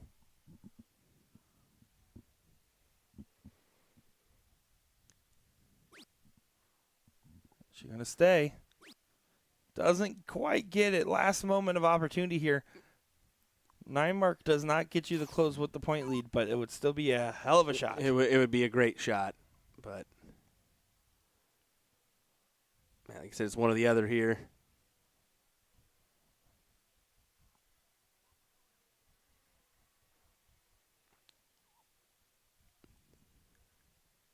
Oof. Tough go, this one. And does get that trusty third dart. 4 out of the last 5 rounds she's hit a third dart trip. Which is crazy. But now it's single 15, and then you can just go right at the bulls here on your second dart. Try to win this final in the second set. Adjusting back. Maybe nothing chance. No, she needs 2 16s at a bowl. How about 4? That's not bad. Not a bad move. Just to try to guarantee Nothing and wrong lock with that. in the final here. 112-point difference. Yeah, exactly. And that's all you're doing. I have no problem with that in that scenario. There's no reason to. You can go at the bull. Doesn't mean you have to go at the bull. Oh, that's a hanger.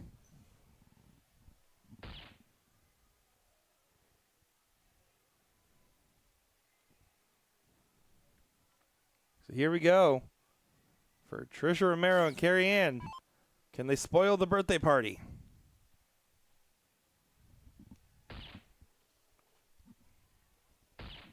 One more bowl. Gets it done. Clutch stuff from Trisha Romero and Carrie Ann Johnson as they end up taking the match here for the first place win in your women's doubles event. Ladies. Guys, it is time for the Pro Doubles Finals. This should be a great one. Alex Feldman, Garrett Rakowski, Carter Underwood, Darren Auckland. This will be phenomenal. Best of 5 matchups. They're going to take a quick moment here, it seems. They look very comfortable in those chairs. And we'll be ready in just a moment's time for our finals. Yeah, folks, don't go anywhere. William Stewart, Nick Teixeira. We'll be right back with the conclusion of our AM stream here in just a moment. Morning. Anyway, we'll be right back.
All righty, folks. Are we ready for our finals? It looks like it, as we're going to get underway with Alex Spellman, Garrett Rakowski taking on Carter Underwood, and Darren Auckland here in this one. William Stewart alongside me will be Mr. Nick DeShera as we get underway. Carter to lead us off here. As I do need to do that swap on over to our actual streaming board, so apologies for that one. Nick decided just to take the most unopportune time off in his life, as there he is. Let me jumping on here in just a second. Yeah, it should be a fantastic matchup. Your team of Darren Auckland and Carter Underwood, actually your king seat holders. So reminder of that one. Maybe you'd assume the other way around. Well, you would assume. I wanted to make sure you were in. You would assume wrong. Oh, boy. Sorry, I was out there talking with Becky and Jedlow and Laura and just talking with them about their experience and everything else on there and their great run to a second-place finish here for the ladies' doubles. But now we're here for the men's doubles. Can Garrett get one more in there? Yeah, with the way those darts were hanging, that was a very awkward angle. And just a reminder, we take that step up on the format, so it is best of 5 here in this one. Carter and Darren going to have to be double dipped in order to lose out on this final. Yeah, and here's the thing. If there's a team to do it, it is the Spellman Brakowski team. On the other hand here, I mean, Auckland and Underwood just have thrown pretty dang well.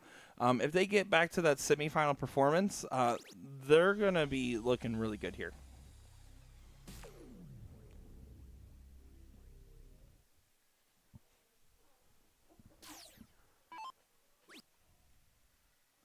Darren drops that first dart well low. Does correct. Needs at least one more to feel comfortable. And, yeah, that third dart also dropped low. I wonder if he's holding on to it too long there because it seemed like that was more of a physical reaction.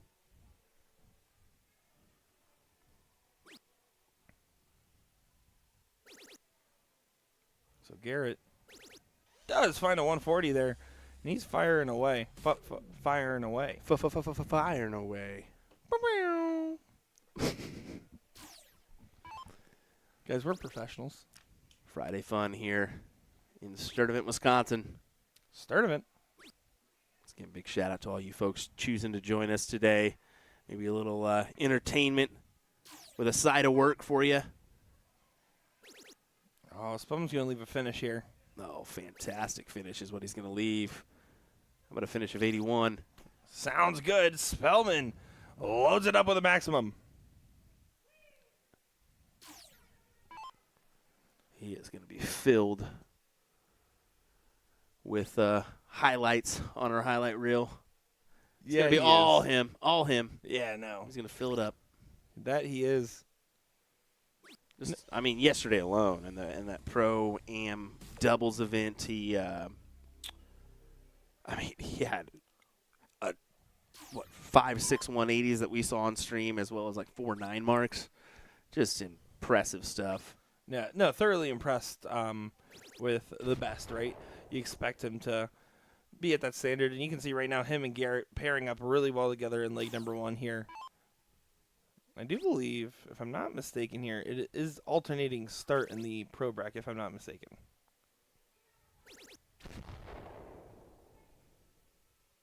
Yeah, I believe so. 81 trip at 19. How about a single 7? You have to switch up the game plan. Trip 14 was the ideal target there. So single 9 to leave 32. You don't need to worry about the freeze play here. So you can just tee up how you would typically prefer.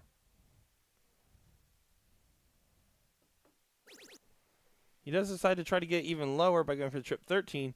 Pulls it high. 29. Not going to be a clean look, and Auckland here needs to hit a big one so that way Garrett's under pressure and potentially a non-free situation. Need to find 2 trips. There's the first. That's a good shot. Yep. Combined score 162 here.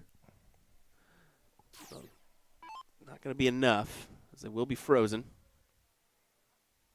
Potentially, pending. It depends on what Garrett does here, and it looks like Garrett, Yeah. I was about to say, Garrett should put this away and freeze it, but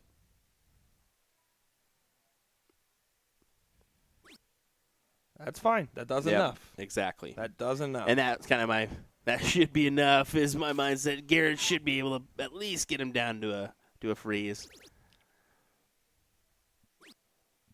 Single 15 to leave 2. Spellman on 29 means he's only going to get 2 darts at a double, and Darren absolutely can hit an 80, so you just got to be careful, but you expect this one to go. Double 8. Double does. So that's going to be a 1-0 start there for Alex and Garrett. They need to win 6 total legs if they want to get this all the way done. Yeah, big task ahead for them to win this one. But if there's a team that's up for it, it's these two guys. And with the break immediately into the start, you would expect this to be a big start, but 5 there feels like a gift when you're playing against Alex Spellman. I agree. If you disagreed, would you tell me? No. That's fair. Yeah, let's be honest, I would. Yeah, you absolutely would. Yeah, I don't know why you said no. Yeah. Yeah, I definitely would, brother. Over 400 choosing to join us here. Appreciate it, folks, once again. Share this around to your friends as we look to conclude our coverage here in the AM. But what a fantastic battle here. This is going to get interesting here in these next few legs, I think. You can see 4 mark there. Garrett's frustrated, but the fact that Carter only hit a 3, that 4 mark's huge. You're basically saying no more 19s this game. We started off with a 6 mark, and now you're at the outside looking in. Darren's going to try to push for a 9. Oh. Hugging that wire and hugging the wire on the other side there. Those were all beautifully thrown darts. You're giving Spellman a chance to prance. Finds the 18s. He can keep moving along the board. Decides to go ahead and pad. And that's because this is the only team they've lost to. He's going to show respect. He's going to add in that point lead. He's going to make them really feel like they're drowning in water. That's absolutely what you have to do here.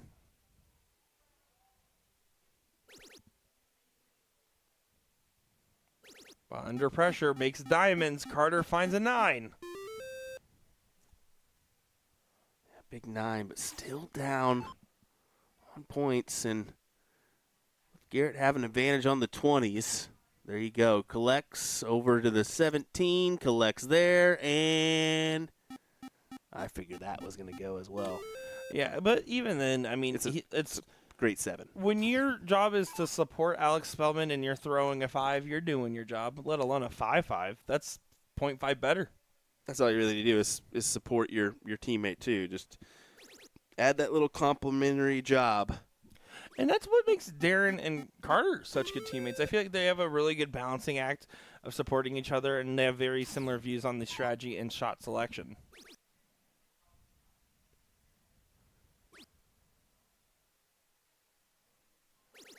And Alex Spellman goes ahead and closes the door here. Potential 2-0 advantage. Yeah, this is looking promising for a second set already here, unless Carter and Darren can kick it in gear in this next leg. And you say kick it in gear, it's a combined 10.5 versus a combined 11.5, yeah. right? So it's very close. Yes, but you're right. Just a little bit more needed. Give him some juice. Matt Kraft saying, checks Nick's math. Yep, that checks out. That's funny. Garrett Rakowski gets it there. So now they're going against the darts. That is going to be your benefit here. But now the hard part about going 2-0 down in this format with alternating start is it doesn't matter. If they win this game, they have to go second in 0-1. And that's tough to do. Yes. But you play it out for a reason. You never know. And no matter what, you have to get through this leg alive. This leg alive. Oh, no. Just the 1 mark. basically just pressing the button on the turn. Alex Spellman wobbles in the place there. He had like a little bit of a lean. Just a little bit of one. And it's punished with a 7. Yeah, that's a clutch round. So now you're effectively going against the darts all 3 legs. Yeah, and if you're Darren and Carter, you've got to be thinking, what just happened here to our advantage we had? And just a 4 mark there in response. Garrett can absolutely start these 19s now, as it's not enough points to quite pressure. On the wire, can knock it in. On the wire again, make sure to just stay true. Oh my god, those were all 3 one-hole out. Beautiful darts. And again, testament to how sociable Auckland is that him and Alex are just having a discussion. I don't think Darren stopped talking this whole match. We call it Don Kirby the mouth. Let me tell you. Right. Auckland loves to talk. And respectful. Like these, look at it, they're just smiling, having a little chit-chat. This is the finals, gentlemen.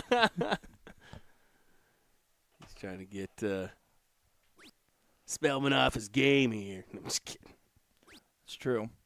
I will say, when Spellman was eating KFC before our match for the King seat, I was like, "This is my only chance. This is fantastic. This is the best news." Get that chicken grease all over your hands, man. He was like mid-bite, and then he was like, "Hey, wait, did we just get called for the seat?" I'm like, "You can keep eating, bud. You just keep on eating. Do you want me to order something else? Like on me." I'll fill you up before this match.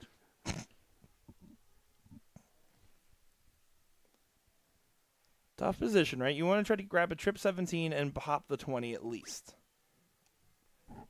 Because you don't want to leave the 20 open, but you have to get a number first. Pop the 20. You have to. He's thinking about it. You have to. He's thinking about it. Garrett's saying, go up. Yep. Oh. Too much thinking. That's going to cost him. That single dart right there is going to cost him. Well, because now Garrett has to change a shot order. They're all having a little bit of a laugh and high spirits, but Garrett can just drill a trip 20 here to make that really hurt. He's going to start the 17s. He said, I don't need those 20s. He didn't even look at him. He didn't even look at him. What a white horse. Do the noise. Yeah. Good stuff there. Yeah, he said, don't worry about the single 20, little guy. I wasn't going to go up there. Look at everyone's just in smiley spirits over here. It's a good, good fun final here. But yeah, Alex Garrett. This is going to go to 0-0 score line right after this round. Yeah, we're about to get into the double dip scenario. Bullseye.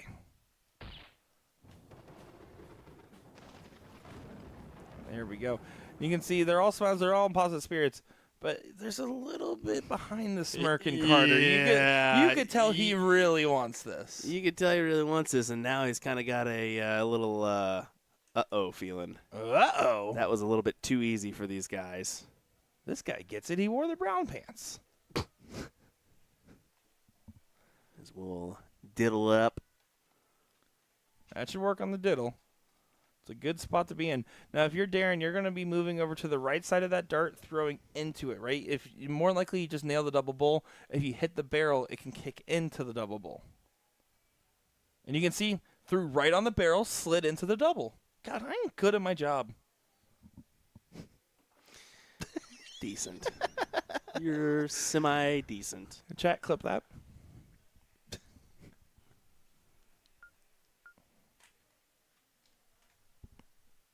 See Spellman putting in the work there on his throw.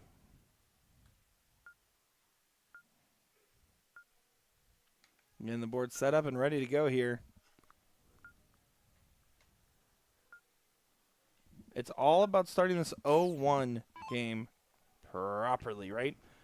Carter's already hit a 9-darter, supposedly on stream. I wouldn't know. But it's a big moment, right? You have to start off right. You have to change the note. You just lost 3 legs straight. Time to reset. Now you're going first. You got the advantage. Just stay true.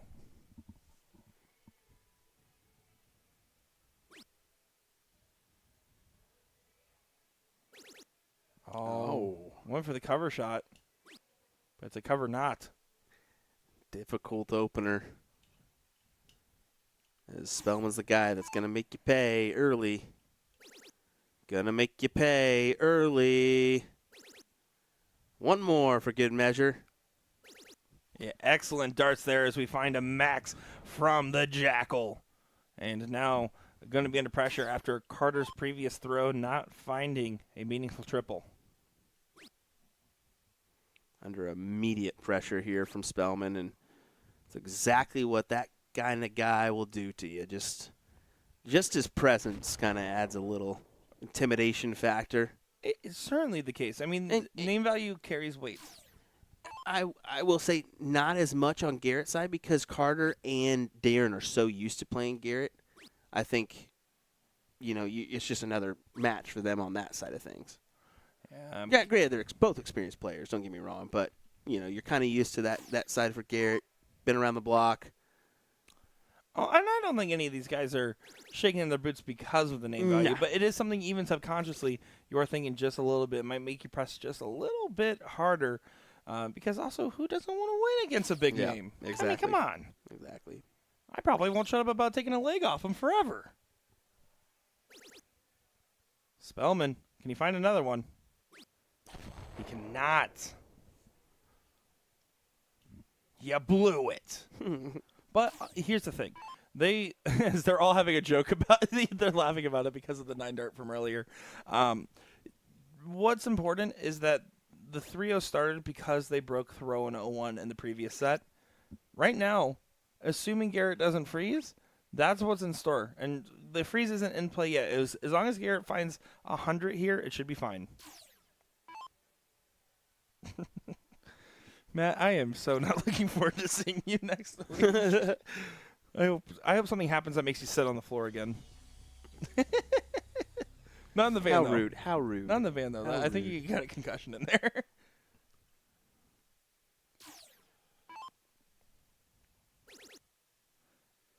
Oh, look at that. Carter. 1040 minimum, I think. I'd agree. That works. 1-3-4 is okay there. Yeah, it's just a cover shot. Hey, here's the thing. You have to be able to leave yourself an achievable finish knowing that Alex Spellman's going to be on one regardless right now. Oh, yeah. Chances are it's going to be a tidy 2-dart leg, but never mind. Doesn't leave a finish. Wow. That is shocking. And now all of a sudden, you're getting the breath of life. Don't get too excited, Darren. You just need to try to drill in a good round here. Support your partner. Make sure he gets a shot. Yeah, there you go. One more of those. And Auckland does. This has completely started to flip the script. Now, Garrett can still leave himself the first look at a finish. 140 for 161. Yes, he needs it. He needs to, spring into life here, help out his partner in this time. One more. Superb. No! It kissed off the flight and went to the wrong side. And now Carter, 239, gets brought down. They're going to have the first look. They regained their throwback in this first leg of the final set of the pro doubles. I really thought that one from Garrett was in there, but just a subtle ricochet into the neighboring bed. Uh-oh.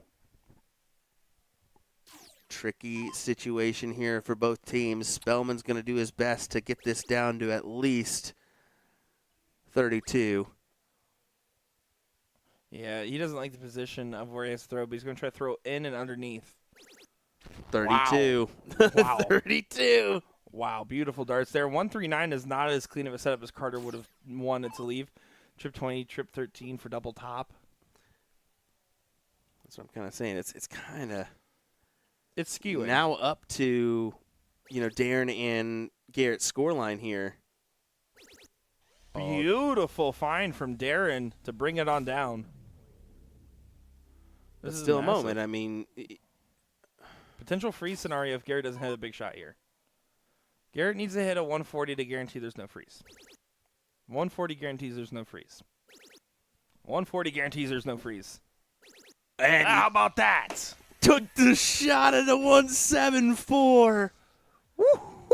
That is a great round. Look at it now. That is a combined score of 64 points just underneath player 3 scoreline. Carter is frozen. That's a beautiful, beautiful shot. Single 20. Does get down to 2 in case the 32 doesn't go. This is But in. Spellman is going to take this one here more than likely. 9 times out of 10, he's taking that out. Almost 10 out of 10. Does get it there, and that's a break of throw, and what was really a very, very interesting tail end of that leg. It really got dicey there. It could have went either way, and some clutch darts at the end. Give Alex Spellman and Garrett Rakowski 4 on the spin. And wants to start off big here. He's going to start off with a big 7 mark. Wait until I that last wanted him start to. was I thrown. wanted him to. I Wait was a- like, maybe not with the position of that dart. That's a little bit difficult. That's awesome. So now Carter going to be relegated to the 19s to get things going. Finding some success. And does go up for the 18s and last start. I think between the flight position and everything else, I think not getting a little tricky, grabbing that second number is a good play.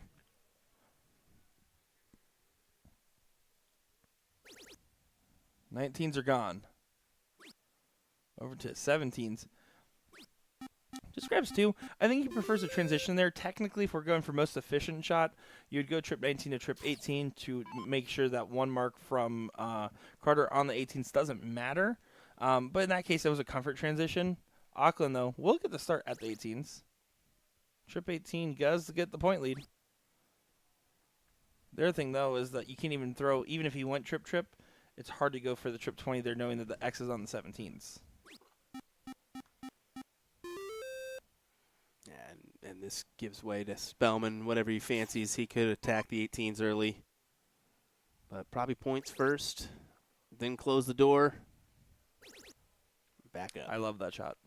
I think it's a strategic. love it's a that strategic one. I mean, it is smart. Take advantage of that number. Close it down on the 17s. Beautiful stuff. Yeah, it's and again, it takes advantage of the marks from your partner there. It's about making sure every dart is worth as much as possible.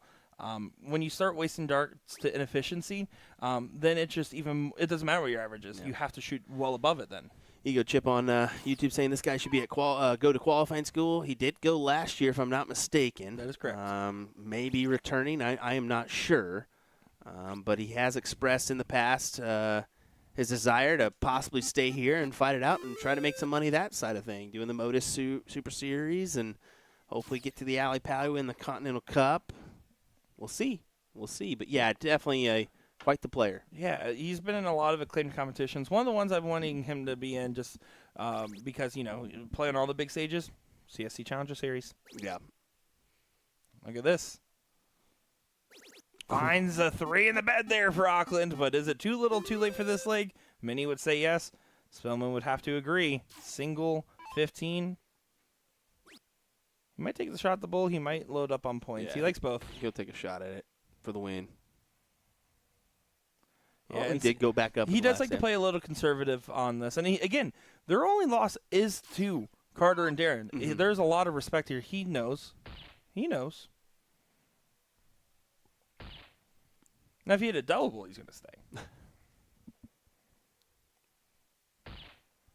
Carter does a nail and a hat trick just in case.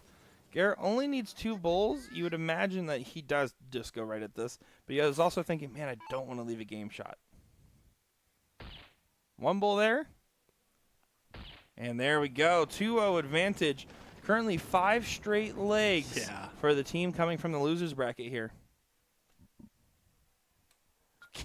Gary Thaxton saying, throw the bull, Alex, with an eye roll emoji. What's going on, my dude? I How's it figured he going? would with the 6 mark. I mean, they needed 2 triples and the bulls. I mean, he had the shot to go ahead and take it. I mean, they didn't have enough darts in their hand to try to win the match. So Yeah, but again, just guarantee, lock it in, go It to ain't a bad 2-0, dart.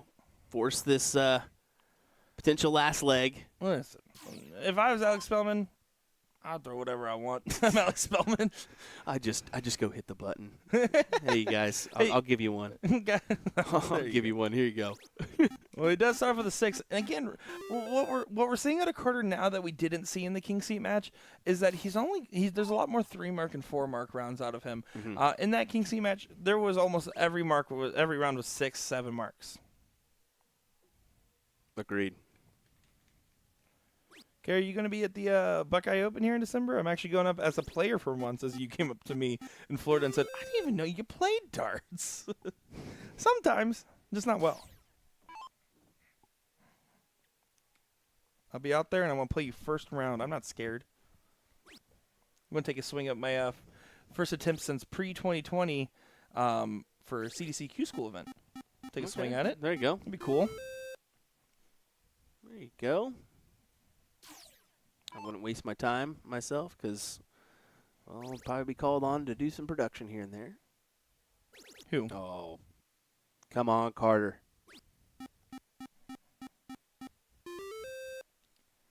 Finds a 7. Spellman does get the point lead on that dart. He's only going to take 1 dart at the 20s, which is why he stayed. No, he doesn't even take the dart. I don't know about that. Here's the thing. You're only going to take 1 dart at the 20 in that scenario, so you do stay for at least 2. I think you take the swing on that last dart there. Puts the pressure on Darren to have to open up a big number. No harm, no foul. If anything, he teed up Garrett with a pretty clean shot here. 3-point difference. Let's see how Garrett likes to approach this. What do you do here, Will? I go 19s first, then up. Yeah. 1 dart at it. Nails it. Garrett Rakowski.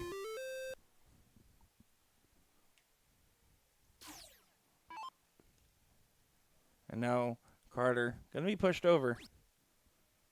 But he's still trying to stand tall. And he will not roll over in this match. Finds a 7 mark in there. 45-point difference is the separation line now. You can see chugging along. How about this? Potential back-to-back. Does go there as we get a wide horse here. Oh, Nick. White horse here. They're not all good calls, guys. They're just calls. They're just calls. Sometimes bad ones. Now Auckland trying to continue on with this fight here.